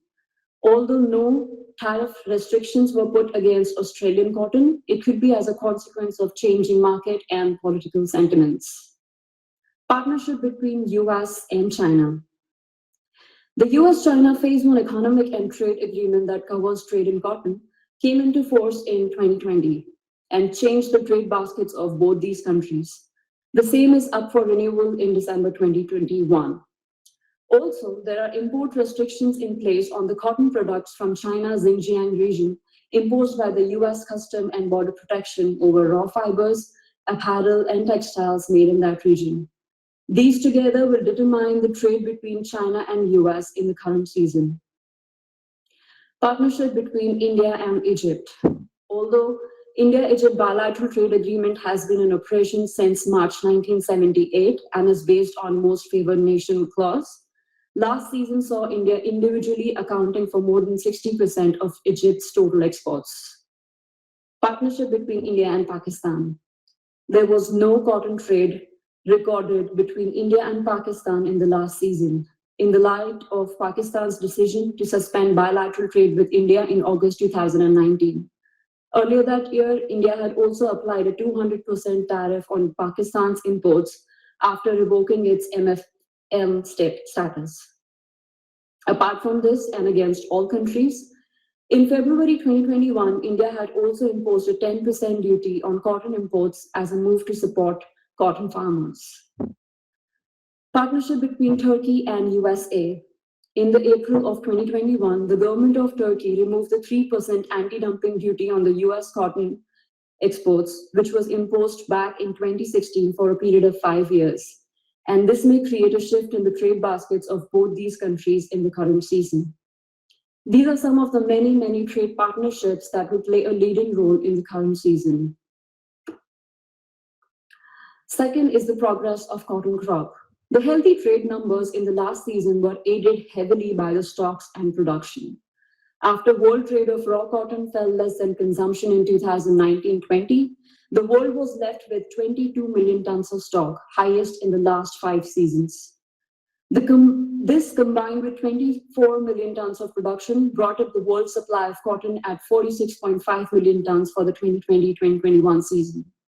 As the overall economy recovered, the world exports also revived stronger than expected, increasing by 15% to reach 10.6 million tons, one of its highest levels ever experienced.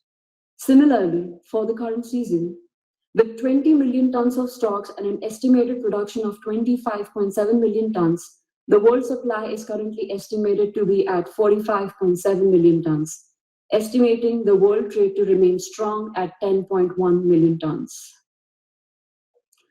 The third variable that may impact trade in the current season is the ongoing pandemic and supply chain disruptions.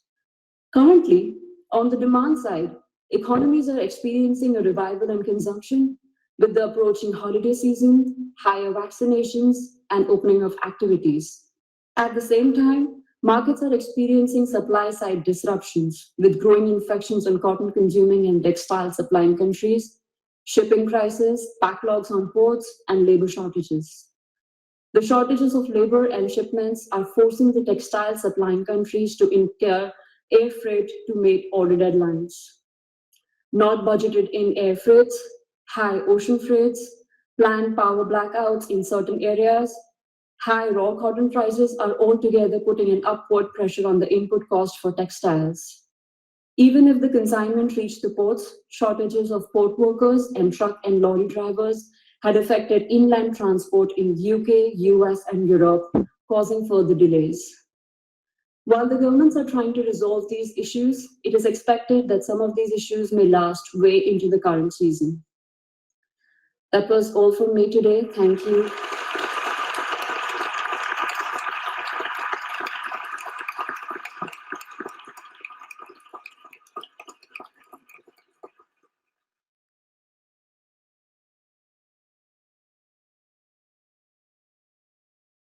Ms. Lorena Ruiz, economist, for her presentation on global textile fibers demand, trends, and forecast. Thank you, Chair. Thank you, everyone. Good morning, good afternoon, or good evening, depending on where you are. The information I am going to present today comes from one of several reports we produce annually. The World Textile Fiber Demand Report provides a comprehensive analysis of world end-use consumption of textile fibers, as well as information on cotton mill use and yarn and fabric trade. In this brief presentation, I will focus on three major issues: the global fiber market and the impact of COVID-19 pandemic, the world apparel trade market, and consumer spending in two of the largest consumers market in the world. In 2020, the global textile fiber demand experienced an overall steep decrease of 5% caused by the COVID-19 pandemic and the global economic downturn. The severe disruption experienced during the first 6 months of last year negatively impacted the demand for textile and apparel products. The decline occurred after 11 years of a continuous expansion, and its magnitude was higher than the decline observed during the financial crisis of 2008-2009. Not all fibers experienced the same drop. World cotton end-use demand contracted to 23.9 million tons in 2020, which is the lowest level since 2013. World demand for synthetic fibers declined by 5%, making it the worst decline since 1982, when it dropped by 6%. Global cellulose end-use demand registered the deepest contraction at 10%, which is the third highest contraction on record. You can see from the chart that global textile fiber demand is poised to recover in 2021. We are forecasting a total growth of 9% to reach a total of 107 million tons, the highest level recorded till now.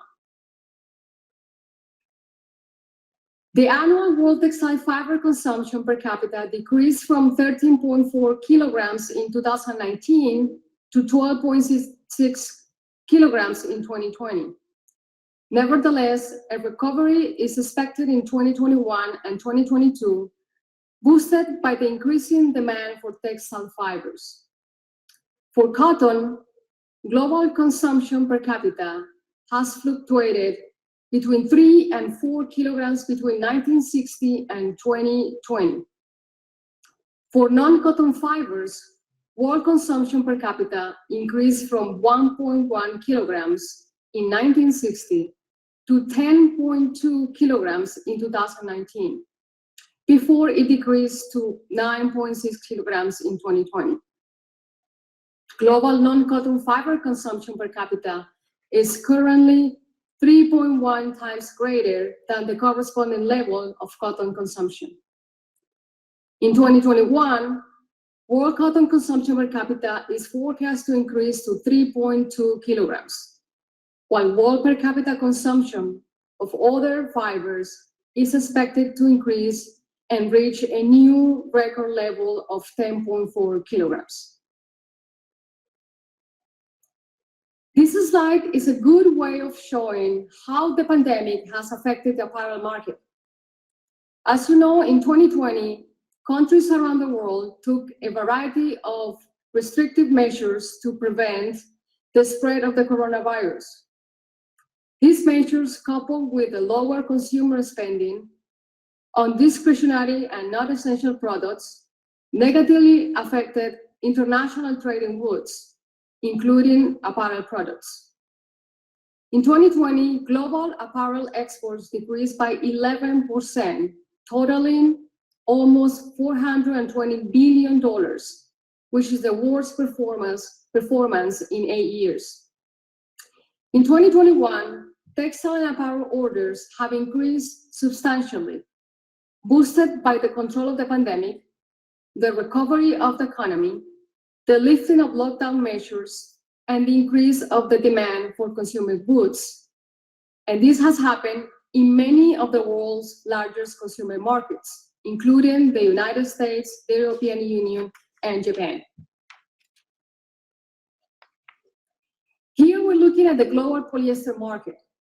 You all know that the main competing fiber for cotton or any other natural fiber is polyester. In 1990, polyester demand was about 9 million tons globally, and China's share was only 13%, equivalent to about 1 million tons. Looking at the period from 1990 to 2019, global polyester demand has increased remarkably to a record of 57.9 million tons. During this period, China's volume increased 38-fold to over 41 million tons in 2019, which is equal to 71% of the world total. So there is no doubt that polyester has gained significant share from all fibers, both man-made and natural. The demand for cellulosic fibers has shown a rapid growth in recent years, increasing from 2.7 million tons in 2008 to a new record of 6.3 million tons in 2019. The vast majority of cellulosic fiber production are staple fibers, which account for 90% of the total. As with in polyester, cellulosic fibers are mainly produced by China. The country accounts for 65% of the global production. China is followed by India with a 10% share. With this slide, I want to show two different things. The relative price of cotton to polyester, represented by the blue line. So when the line is above 1, it means that cotton is more expensive than polyester. And when the line is below 1, it means that cotton is cheaper than polyester. As you can see, since 2008, prices for polyester are significantly lower, making cotton less competitive in terms of prices. Just to give you an idea, between 1960 and 2021, cotton prices have been lower than polyester prices, only 26 times. This slide also shows the change in market share for cotton, represented by the green bars. The analysis shows that 89% of the time, when cotton prices were higher than polyester prices, the market share of cotton declined. And only 27% of the time, when cotton was cheaper than polyester, the market share of cotton increased. It is worth mentioning that when we think about the challenges to cotton in the consumer market, we usually think that cotton's biggest challenges are other fibers, especially polyester. However, by looking at this slide, we can see how consumers in the US and the European Union spend their money. You can see that housing, food, transportation, and entertainment expenditures are the highest items in the consumer budget. In 2019, apparel and footwear sales were only 3% of each dollar spent in the US and 4.6% of each euro spent in the European Union. As you can see, consumers are spending less money on apparel and footwear and spending more money on healthcare, housing, entertainment, and other products such as electronics. I would like to conclude my presentation by noting that fast fashion has been the predominant business model of the textile and apparel industry since the beginning of the 1990s. However, the COVID-19 pandemic has changed the way we look at the fashion industry. New environmental regulations and a growing consumer awareness of the environmental impact of the fashion industry are setting a new way forward. Governments and organizations are promoting a more sustainable fashion industry. This means that cotton promotion must continue in order to change consumers' preferences towards to a more sustainable fiber, like cotton. It also means that the cotton industry needs to do a better job highlighting the benefits and advantages of including cotton in the production of textiles and apparel products. Thank you very much for your attention.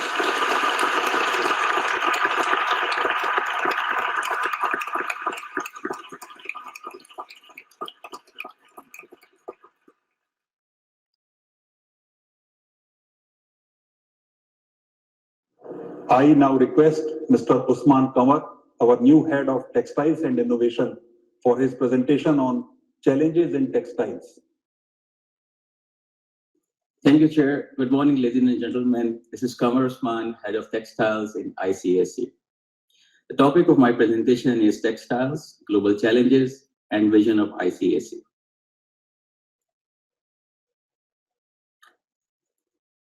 Textile trade has increased from $96 billion in 1980 to $800 billion in 2020. Trade in textiles was addressed under WTO Agreement on Textiles, including 1994, which remained in field for 10 years. And on January 1st, 2005, quotas were eliminated. In post-quota era, the textile trade has been doubled, a highly positive impact. Downstream clothing sector is labor intensive, therefore the manufacturing started shifting to countries having lower wages. Countries having high income graduated from textiles and moved to complex and more sophisticated products. As Doha round was not concluded, Swiss formula was not agreed, therefore import tariffs could not be further brought down. As a result, developed countries under Article 24 of WTO started entering into free trade agreements or provided unilateral concessions to certain countries, putting others at a significant disadvantage. Importantly, least developed countries who enjoy quota-free trade have zero import tariffs in most of developed countries in post-quota era. That has given them a substantial edge over their competitors. Market access is important amongst all the elements in trade, and it is vital for textile sector of any country. There's a need to look into it for sustainable development of this sector.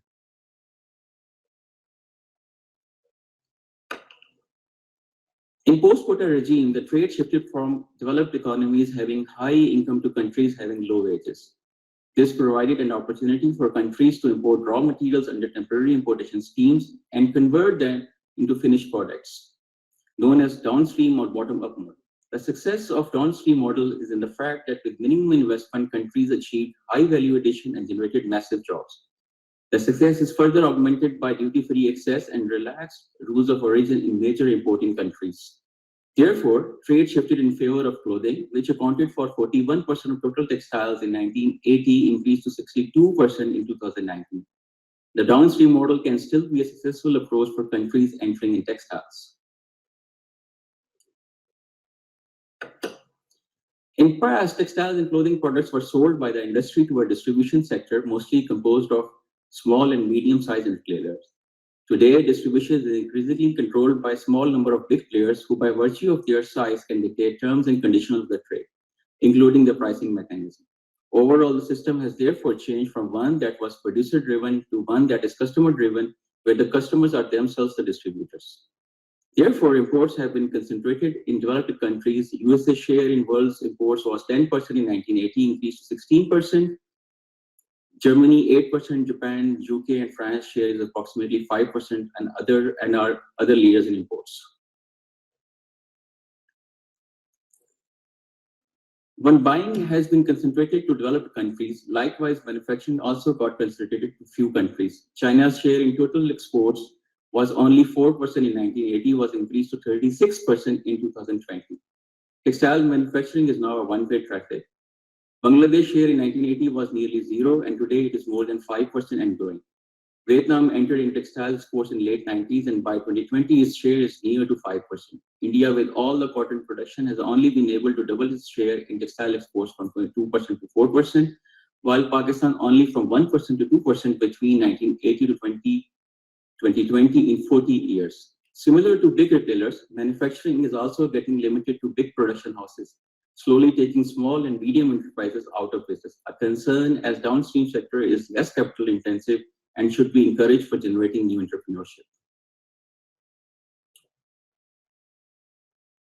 It is astonishing that Africa, which is producing 6% of world cotton, is exporting only $4 billion of raw materials and $10 billion of finished products, while they are importing 14 billion of raw materials and 11 billion of finished products. They are even unable to produce finished products to cater their own needs, while Bangladesh is importing raw materials of $10 billion, catering their entire own needs, as their finished imports are only $0.3 billion and exporting more than $37 billion of finished products. Export of raw materials from Bangladesh is less than $1 billion.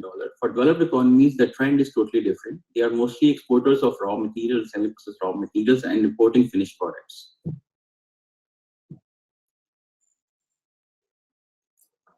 Just like trade values, China has no comparison in installed capacities as well. In 2019, 6.9 million short staple spindles were installed, and 51% were installed only in China. Out of total 237 million short staple spindles in the world, 97 million short staple spindles are installed in China, followed by India at 54 million, Pakistan and Bangladesh have 14 million short staple spindles. Only 4 million short staple spindles are installed in Africa. There are 14.5 million long staple spindles in the world, 6.5 million in Asia, followed by Western Europe at 4.1 million long staple spindles. China is again a leader with 3.5 million long staple spindles.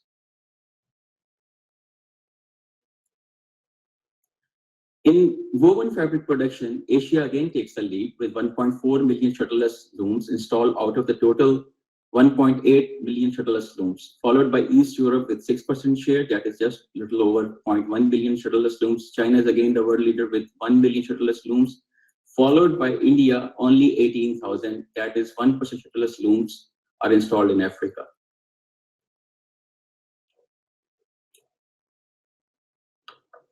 In current scenario, only those textile producing countries will survive who will adapt to the changing trade environment through a continuous process of restructuring and modernization, reduce their inefficiencies, develop new products, and consolidate, particularly in the value-added subsectors.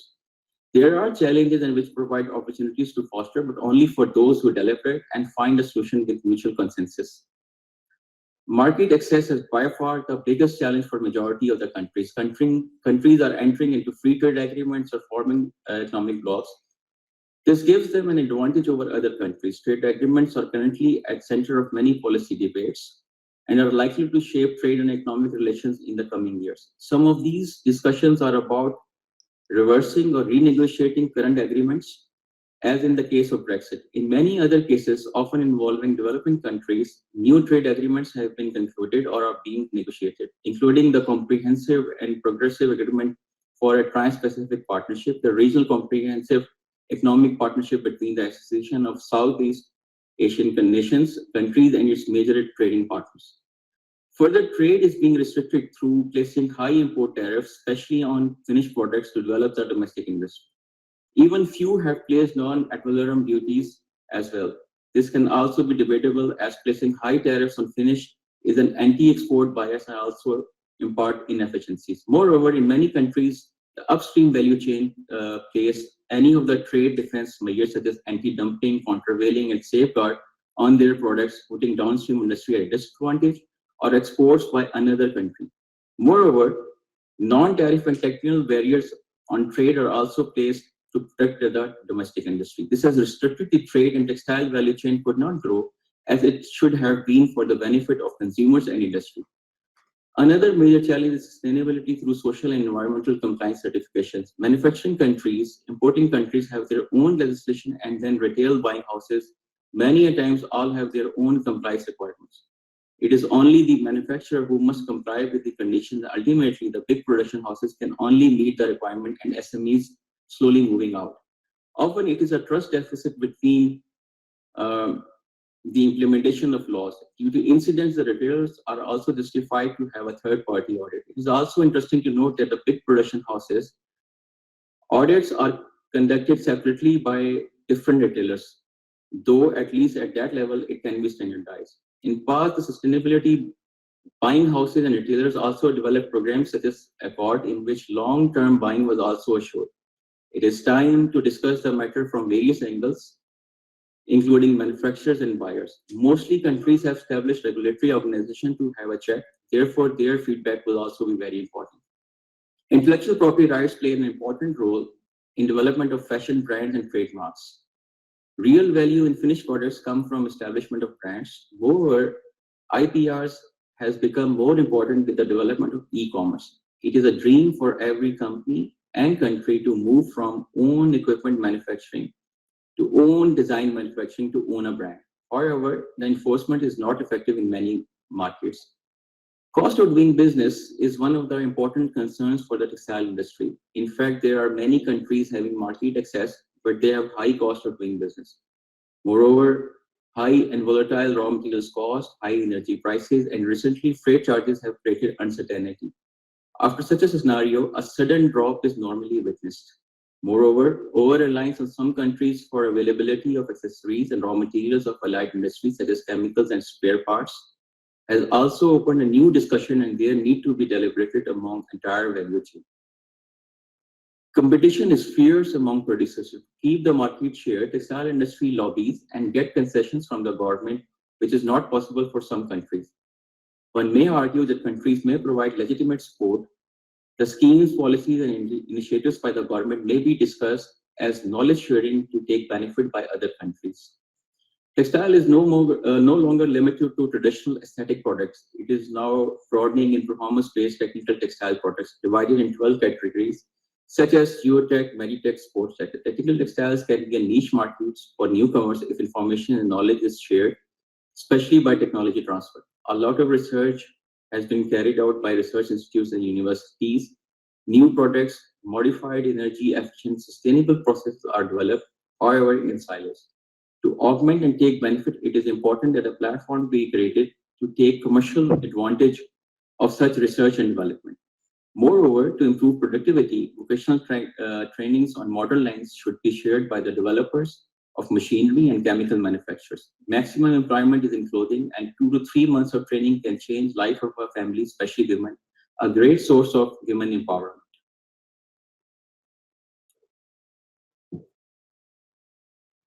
Leading textile exporting countries are looking to invest to take benefit of lower wages and availability of resources in other regions. No doubt, textile is becoming global value chain. This will provide the opportunity that benefits of textile would be widespread. Private sector is looking for right opportunity. A country offering better infrastructure, long-term policy commitments would ultimately be the destination.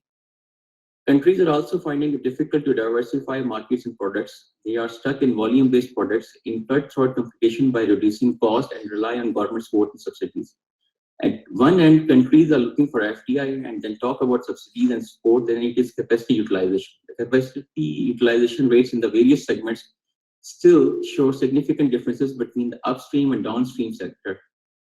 For July 2021, fiber producers and spinners reported on average high rates of 79% and 78% respectively, while finishers, textile chemical producers, and garment producers, on the other hand, saw their rates at lower levels at 59%, 63%, and 68% respectively. Most segments are expecting capacity utilization rates to increase slightly by January 2022. Only garment producers and finishers anticipate lower rates, that is 59% and 56%. Another important challenge is profit sharing among the various segments of the textile value chain. These are difficult topics, but ICAC would deliberate them with the entire value chain. Woven clothing, another difficult topic. The trade of woven clothing has increased from $1 billion in 2001 to $4.5 billion by 2020. But importantly, the quantities are huge. They have low unit values and import tariffs are marginal. This is hindering development of value-added sectors in many countries, and within the value-added sector, it is creating issues for SMEs. But there is a social element as well. How to find a balance? It would require a lot of deliberations. Textile is a global chain, but how to become part of the global chain is a question mark. As maximum employment is in downstream industry, therefore everyone wants lion's share in it. E-commerce is providing an opportunity even to new countries and new enterprises, especially small and medium. However, there remain challenges to establish an entire chain of distribution and warehousing. World moved from supplier to buyers driven and then to direct to store, and now manufacturers to directly to consumer. Let alone in US, the online clothing sales increased from 27% in 2018 to 46% in 2020. Opportunity is there, but again, full of challenges.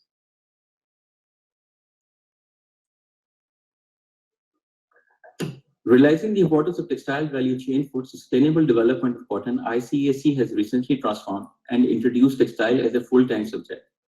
Another important highlight is constitution of public sector advisory concept, comprising cotton producers, ginners, traders, textile value chain, machinery, allied industries, and lastly, brands and retailers. PSCAC will play an important role as providing a forum for entire value chain, and the idea is to discuss the challenges and bringing agreed upon positions to member governments and organizations concerned. It will also provide an opportunity to value chain to get a point of view of backward and forward subsectors, build narrative, and governments to know the global perspective.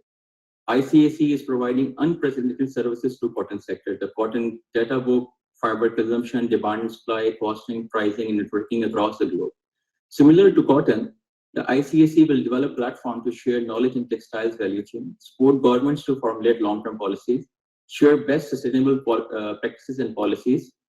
Further, ICAC will establish links with research institutes, universities, fashion houses, testing and compliance organizations. ICAC vision will be to develop a sustainable global textiles and clothing value chain comprising producers, manufacturers, allied industry, distributors, and retailers to fully utilize the potential in member countries to generate maximum value addition and create maximum employment. ICAC is unique as it represents now entire value chain along with the governments to work for all. Thank you.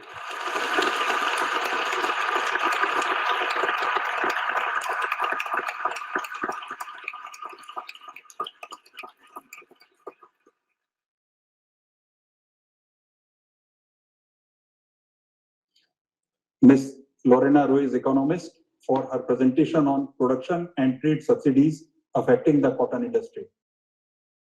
Thank you, Chair, for this opportunity to present a summary of the government support to the cotton industry report. I would like to start my presentation by saying that the ICAC Secretariat followed the same procedure implemented in previous years to update the government measures report. However, in addition to that, the Secretariat also contacted several countries to discuss the programs they have implemented to support cotton industry. These interactions led us to have a broader understanding of the programs. The ICAC Secretariat was able to include additional information for some of the countries that will be reflected in the government measures report. This report is available on the ICAC website in 3 different languages, including Spanish, English, and French. It is also worth mentioning that most of the data comes from governments. However, if information was not given by a particular country, then open source data was used to complete calculation and estimates.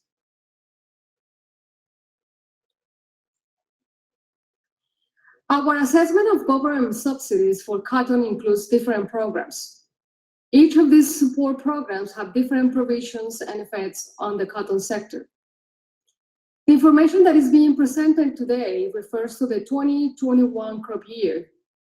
It is important to know that several countries have in place minimum support price mechanisms, but in some countries, these systems were not operational, as domestic prices were above the MSP. As you all may know, the ICAC Secretariat began reporting on government measures in cotton since 1997-98. The Secretariat has stated that there is a strong negative correlation between subsidies and cotton prices. So in years when prices are high, subsidies tend to decline, and in years when prices are low, subsidies tend to increase. This correlation has remained fairly consistent during the past several seasons. In 2019-20, the COVID-19 pandemic negatively affected cotton demand, which in turn led to drop in cotton prices. The Outlook A index declined to 71.3 cents per pound, while subsidies increased significantly. However, in 2020-21, the development and release of multiple vaccines against COVID-19, coupled with the lifting of lockdown restrictions and quarantine measures, helped the economy to get back on track, increasing the demand for commodities and supporting higher cotton prices. The Outlook A index averaged almost 85 cents per pound, up by 19% from the previous season and the second highest average in the past 7 years. The ICAC Secretariat has estimated that subsidies to the cotton sector reached a total of $6.95 billion in the 2021 crop year, an 18% decrease from the $8.5 billion observed in 2019-20. The share of world cotton production receiving direct government assistance slightly decreased from 70% in 1920 to 69% in 2021. The marginal drop can be explained by the combination of two factors: the increase in cotton prices and the decrease of cotton production. As a reference, in 24 years of analysis, the lowest level of world cotton production under assistance was observed in 2016-2017, with a total share of 44%. And the highest level was recorded in 2008-2009, with a share of 83%. A very detailed information on how government support programs work can be found in the final government measures report. So let me talk about the different programs that countries have in place to support cotton production. The Chinese government uses different tools. One of these tools is the reserve system, which essentially operates like a massive warehousing program. China releases cotton to the market from the reserve when there is a shortage of cotton. It also buys cotton from the reserves when there is an oversupply. So what these actions do is to help to stabilize domestic cotton prices. Starting in 2014-15, the Chinese government has been providing a target price-based system, which is mainly a direct subsidy payment to cotton producers in the Xinjiang region. The subsidy is based on the difference between the target price set for the season and the average market price. In March of last year, the Chinese government announced the extension of the target price-based subsidy for 3 more years. It is important noticing that the target price has remained unchanged since 2016-2017 at 18,600 yuan per ton. The Chinese government also provides a direct subsidy to farmers in other provinces.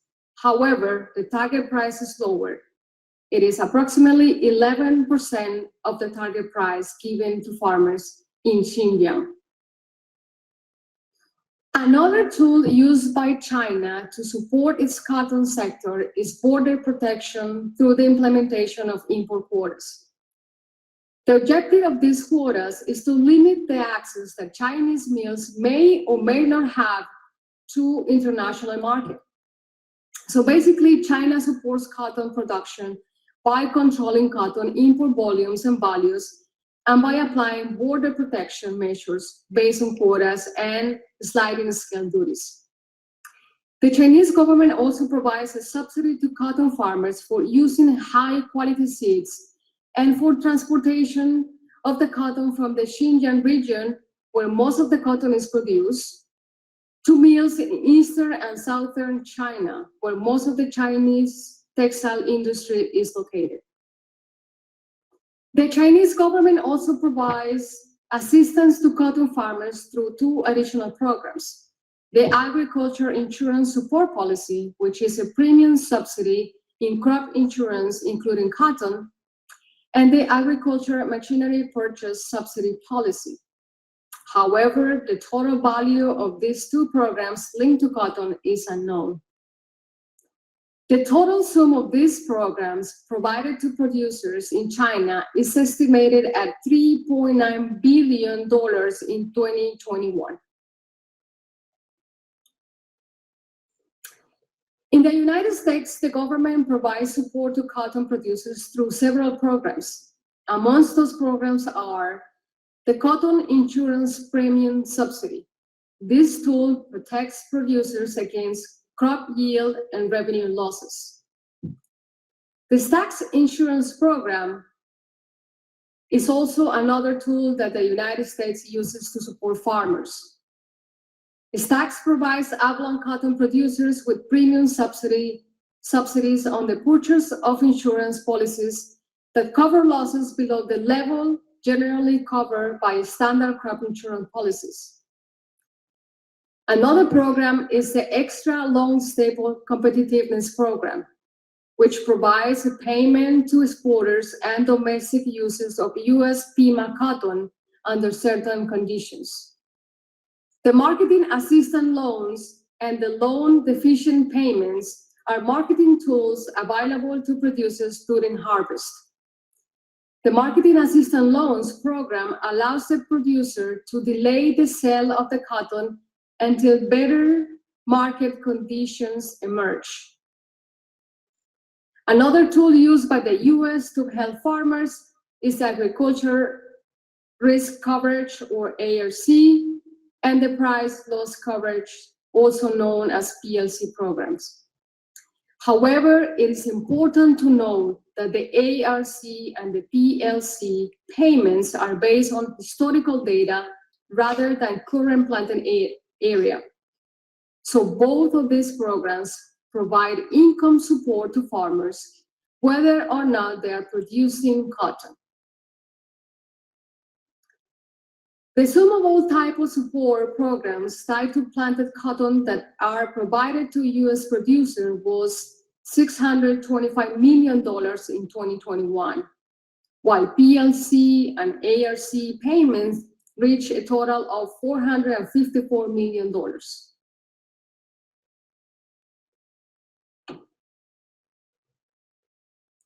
Greece and Spain are the major cotton producers in the European Union. Subsidies provided to cotton farmers in Greece and Spain are based on three variables: a maximum area, seed cotton yields, and a reference payment per hectare. One important thing to note here is that if the cotton area in Spain or Greece exceeds the maximum base area in a given year, then the support per hectare is reduced proportionally. In 2021, the amount of direct subsidy to production in Greece and Spain reached a total of $297 million. In Turkey, the government pays a premium to cotton farmers per kilogram of seed cotton produced. In this year's report, the ICAC Secretariat also included 2 additional benefits that the Turkish government has been providing to cotton farmers. Those additional benefits are fuel and fertilizers subsidies. The Secretariat estimates that total subsidies provided to cotton producers in Turkey was $490 million in 2020-21.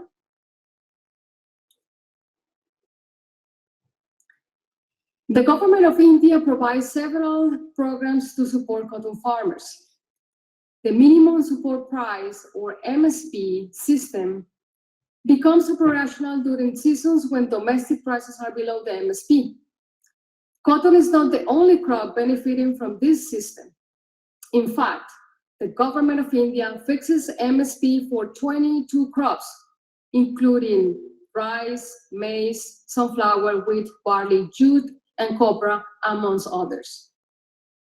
I must also point out that in mid-November, the Cabinet Committee on Economic Affairs in India approved a total of 174 billion rupees, equivalent to about $2.4 billion to reimburse the losses that the Cotton Corporation of India incurred due to the MSP procurement between marketing years 2014-15 and 2021. At this point, it is unclear how losses calculations were made or what is the corresponding amount of subsidies for each season. The ICAC Secretariat will update the final government measures report once we get more clarity on this matter. The government of India also provides a fertilizer subsidy to cotton farmers. Despite the ICAC Secretariat has been mentioning this subsidy in previous reports, this is the first time that we provide an estimate of the total subsidy amount under this program that goes to the cotton sector. We are also aware of some other programs implemented by the government of India, including the crop insurance subsidy. Unfortunately, not information on this program is publicly available and benefits are difficult to quantify. I would like to point out that we will continue to improve our sources of data and put all our efforts to collect and inform about these programs. Several countries in West Africa provide subsidies for supporting farm gate prices and cotton inputs, especially for fertilizers, pesticides, and seeds for sowing. Among those countries are Mali, Burkina Faso, Senegal, Cote d'Ivoire, and Chad. It is estimated that together these 5 countries provided a total support of $112 million to cotton farmers in the 2021 season. I would like to end my presentation by saying that the ICAC Secretariat makes every effort to report on the impact of all government measures when they are quantifiable. We also encourage all countries to provide data and comments to enhance the accuracy of the report. Thank you very much.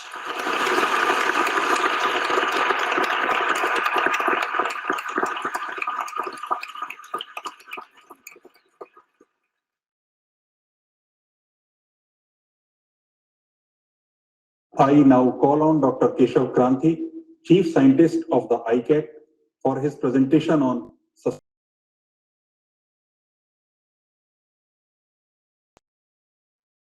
Thank you, Chair, distinguished delegates, ladies and gentlemen. The ICAC Cotton Data Book was published in June this year. The data book is a comprehensive compilation of data on cotton production, processing, and trade. In this short presentation, I'll briefly describe a few snippets related to sustainability from the Cotton Data Book.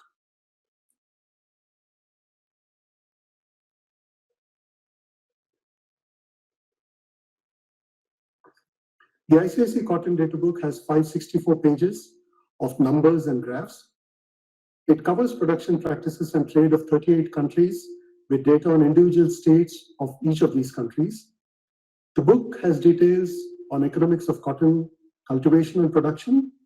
It describes components of production practices on seed processing, planting, nutrient management, weed management, water management, insect pest management, disease management, harvesting methods, ginning, etc.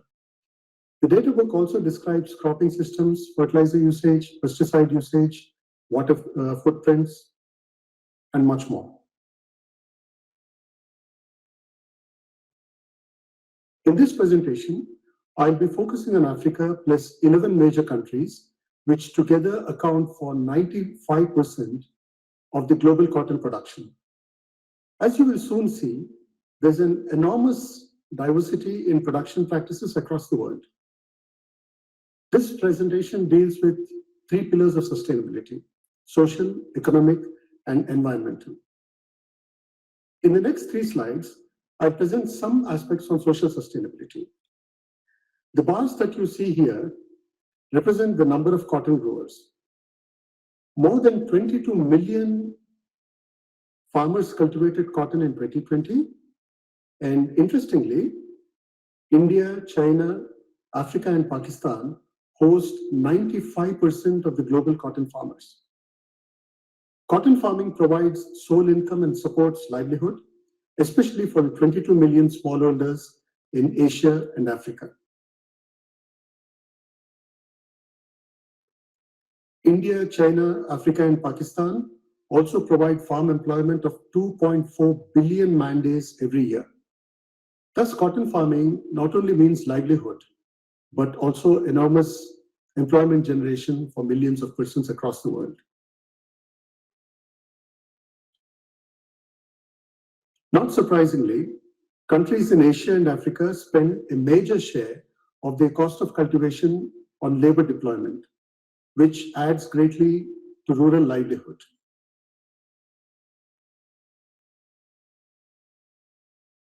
In the next 5 slides, we will explore 5 aspects of environmental sustainability, such as irrigation water, fertilizers, pesticides, land use efficiency, and soil health.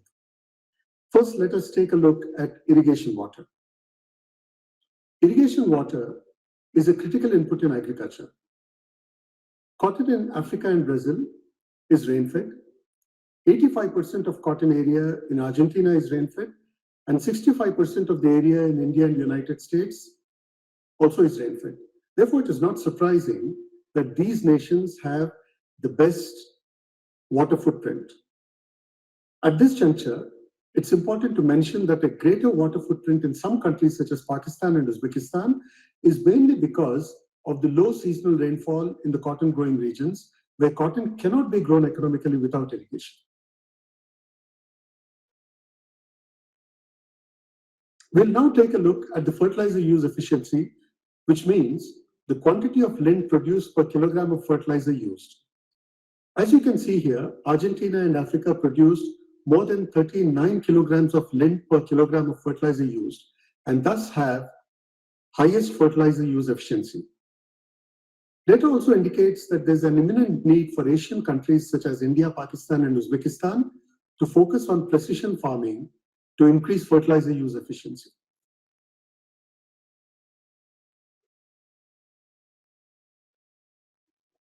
Now we'll take a look at expenditure on pesticides. Expenditure on pesticides is less in Africa, Argentina, India, and Uzbekistan compared to countries such as Brazil, Greece, and China.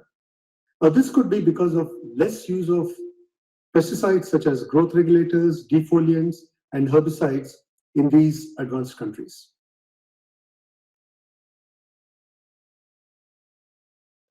Now we'll take a look at land use efficiency. Land use efficiency is less in countries which harvest low yields. Interestingly, there appears to be a direct correlation of yields with plant population density.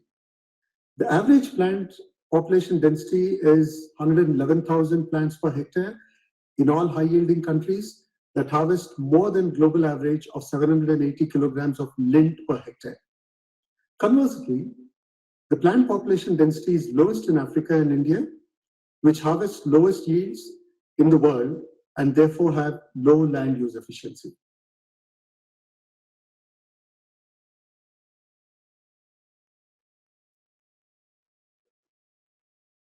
Environmental sustainability hinges a lot on soil health.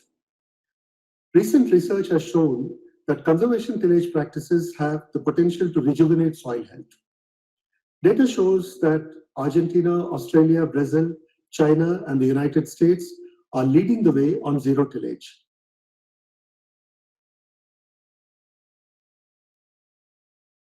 And finally, in the next 3 slides, we will examine a few snippets on economic sustainability that deal with the cost of cultivation, net returns, and cost of producing 1 kilogram of seed cotton. The cost of cultivation is highest in Australia and China and lowest in Africa and Argentina.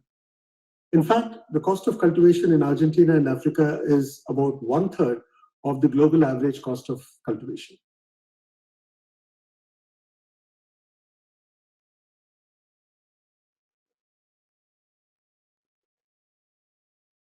Brazil, Turkey, and Australia get the best net returns.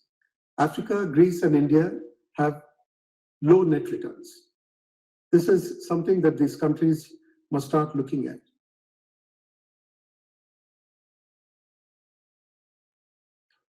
The cost of producing 1 kilogram of seed cotton is lowest in Argentina. Thus, Argentina is the most efficient in cost of producing seed cotton. The cost of production is highest in Australia and China.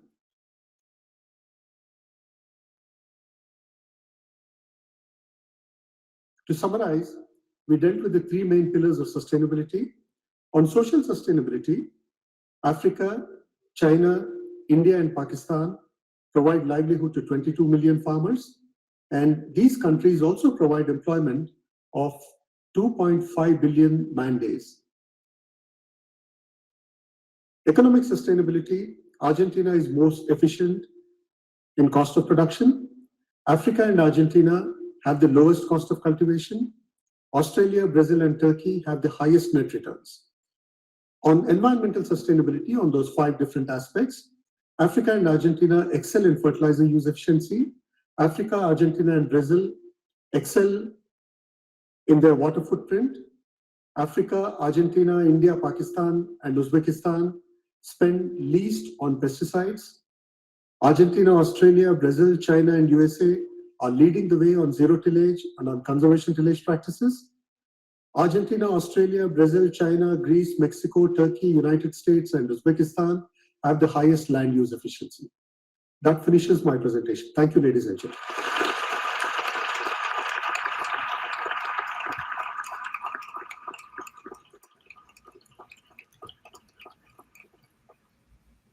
Well, thank you to the members of the Secretariat for their reports, and also to Mr. Peter Wakefield, the chair of the Private Sector Advisory Panel. I attended the second ever meeting of and Dr. Negam, the chair of ICRA, for their reports. There's now an opportunity to take some questions. And can I just remind you once again that if you have a question, please click on the green hand, and then we can give you the floor. So currently we have 2 delegates wishing to ask questions. So we'll start with the first one, which is the delegate from Pakistan. Pakistan, you have the floor.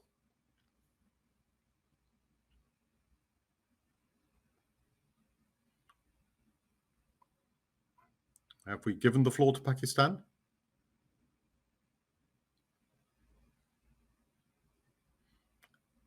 Okay, it looks like we have a difficulty there if we haven't given the floor to Pakistan. Yes, we have. Okay. Thank you, Chair. First of all, I would like to congratulate my dear colleagues, my friends from ICAC Secretariat for their excellent presentations. I have a question from Matthew Looney. During his presentation, he told us that about the outlook of 21-22.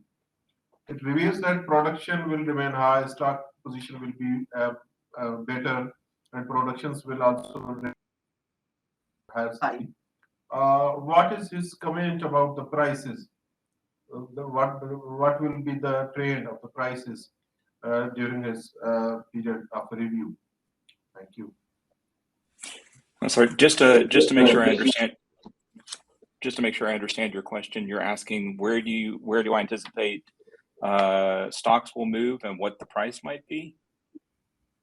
Yes. What is your forecast, your assessment about the prices during your outlook period in the year 2021-22? Yep. So price is always tricky. It's difficult to say exactly where price may move. Given the current levels of stocks from the prior season going into this current season, 21-22, we do have substantial stocks on the books globally. So if we continue to see demand increase, I anticipate that we'll have sufficient stocks to supply the increased demand. So I don't see that there's going to be a fundamental supply and demand imbalance involved, which could put upward pressure on price. So I anticipate that prices will remain largely currently where they're at, which are still quite elevated historically. I don't anticipate that they'll go much higher than where we are currently. Unfortunately, we do have the Omicron variant that's popped up on the radar here recently, and it's really kind of anyone's guess where price may move. I apologize. That's the best answer I can give at this point. Thank you, Matthew. Lorena, are you going to add to that, or was it separate? Yes, I am. I'm going to add just a little bit. Thank you for the question, a very important one. I just want to say that cotton prices could not remain high for long periods of time. So every time that we had reached 90 cents per pound during the previous 4 decades, we had a decline during the next season. And we should also remember that the strengthening in demand for cotton was the primary factor that increased prices during 2021-22. And also when prices are higher, farmers tend to plant more cotton, which means that we're going to have a larger production probably in 22-23. Thank you. Thank you, Lorena. Let's go to the next question, please, which is from Nagisha. If you could just introduce yourself and your country and who the question is directed to.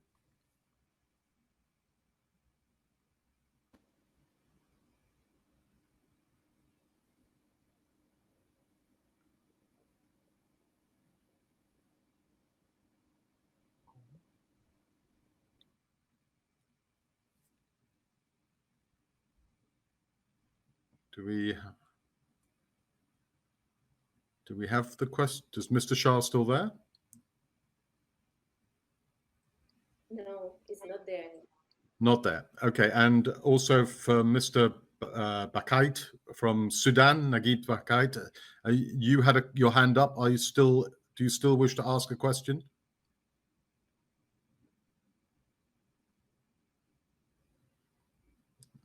I don't think so. If you do, please raise your hand, which is the green hand. Just press on that button, and then we can see where you are, and we can give you the floor. So whilst we wait, if we can just mute some of the delegates. I can see Mr. Nargis Shah. Maybe I can try to give him the floor. Okay, please do, and I.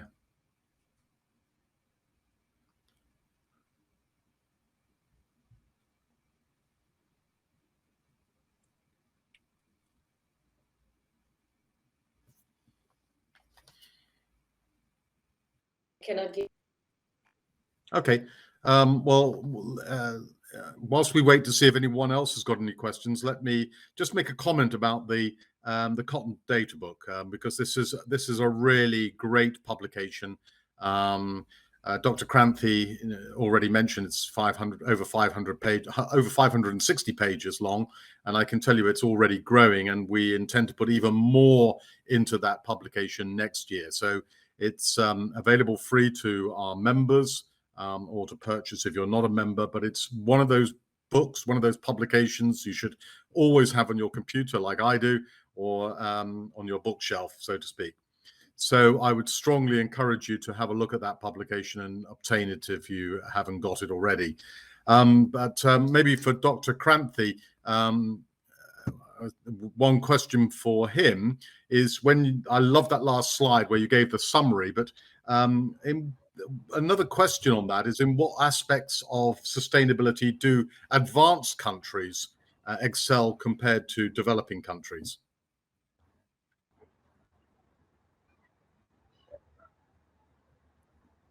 Give the floor to Dr. Kranthi, please. Yes, thank you. Am I audible? Okay, thank you. Thank you for asking this question. Advanced countries actually excel in land use efficiency because the yields are higher per unit area, and they also excel in terms of the social sustainability because most of these guidelines and laws are regulated and implemented properly. So in both these aspects, they do excel. Thank you, Dr. Kranthi. We'll now take a question from Mr. Naguib Bakait from Sudan, which is the email address, Caroline, and then we'll take Mr. Patrick Petnek after that. So Sudan, if we can give Sudan the floor. Yes. Thank you, Sudan. You have the floor. Am I audible? Yes, you are. Yes, you're Now? audible. Thank you very much for giving this chance. Only asking about publications, the postponed WCR twice earlier in July to volume or e-compendium for the contributions made for WCR twice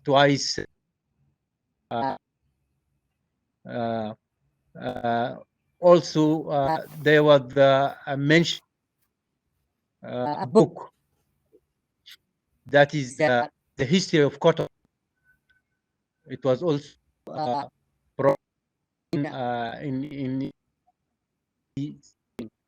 I'm also asking about the cotton innovation newsletter. I can see focus is only on the technological or technological sciences. I'd like to see the social agricultural sciences be presented in your articles. To see an approach like from land to, so that we can make use of this news in developing countries like Sudan, because of the holders who really benefit.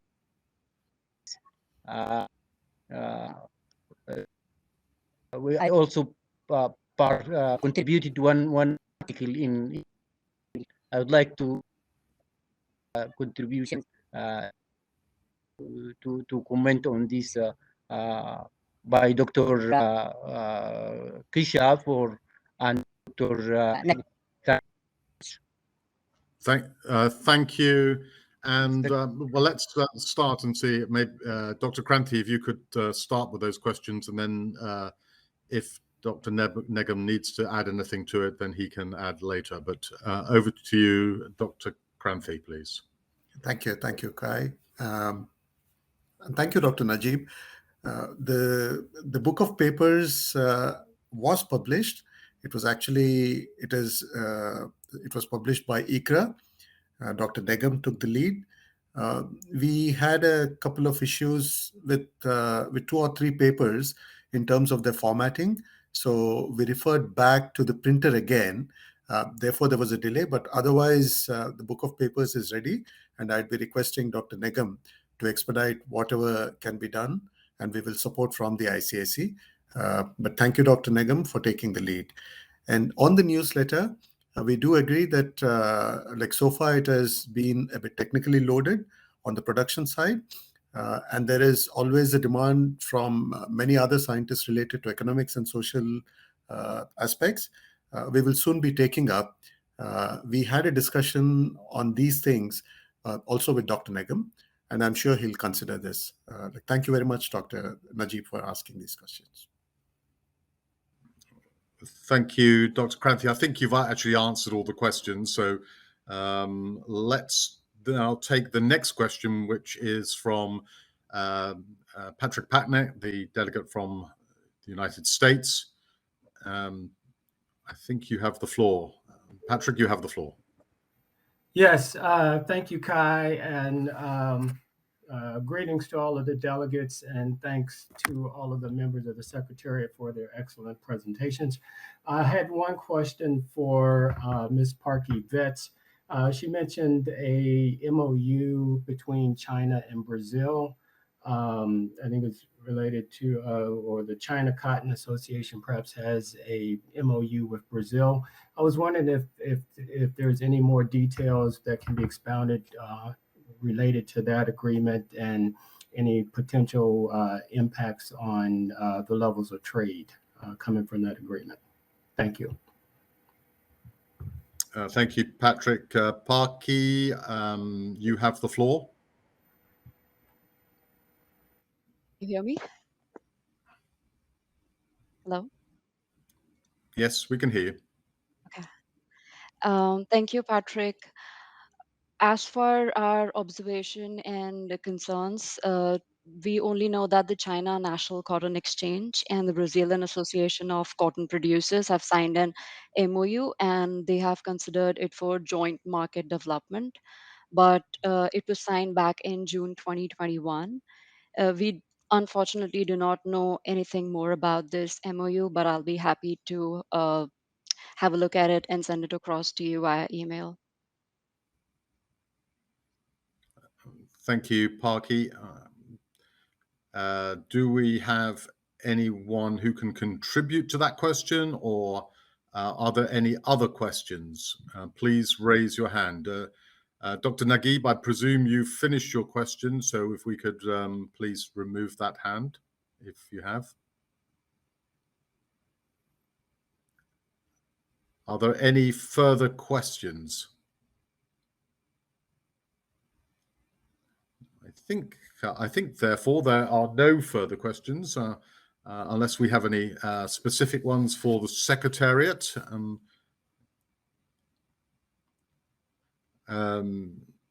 I would just like to make one comment on the reports of the Secretariat. It's not really a question, but a comment, and that is, as you've heard, the ICAC has hired its first ever head of textiles, and I'm delighted to see that we had a very comprehensive presentation from Usman Kamwa on the vision for textiles for ICAC.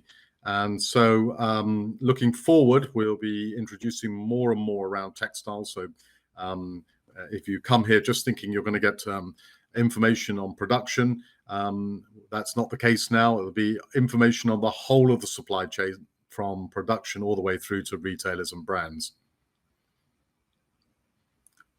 Okay, I don't see any other questions. So with that, before I hand over to the chair to officially close today's proceedings, let me thank everyone for participating today in the formal opening proceeding of ICAC.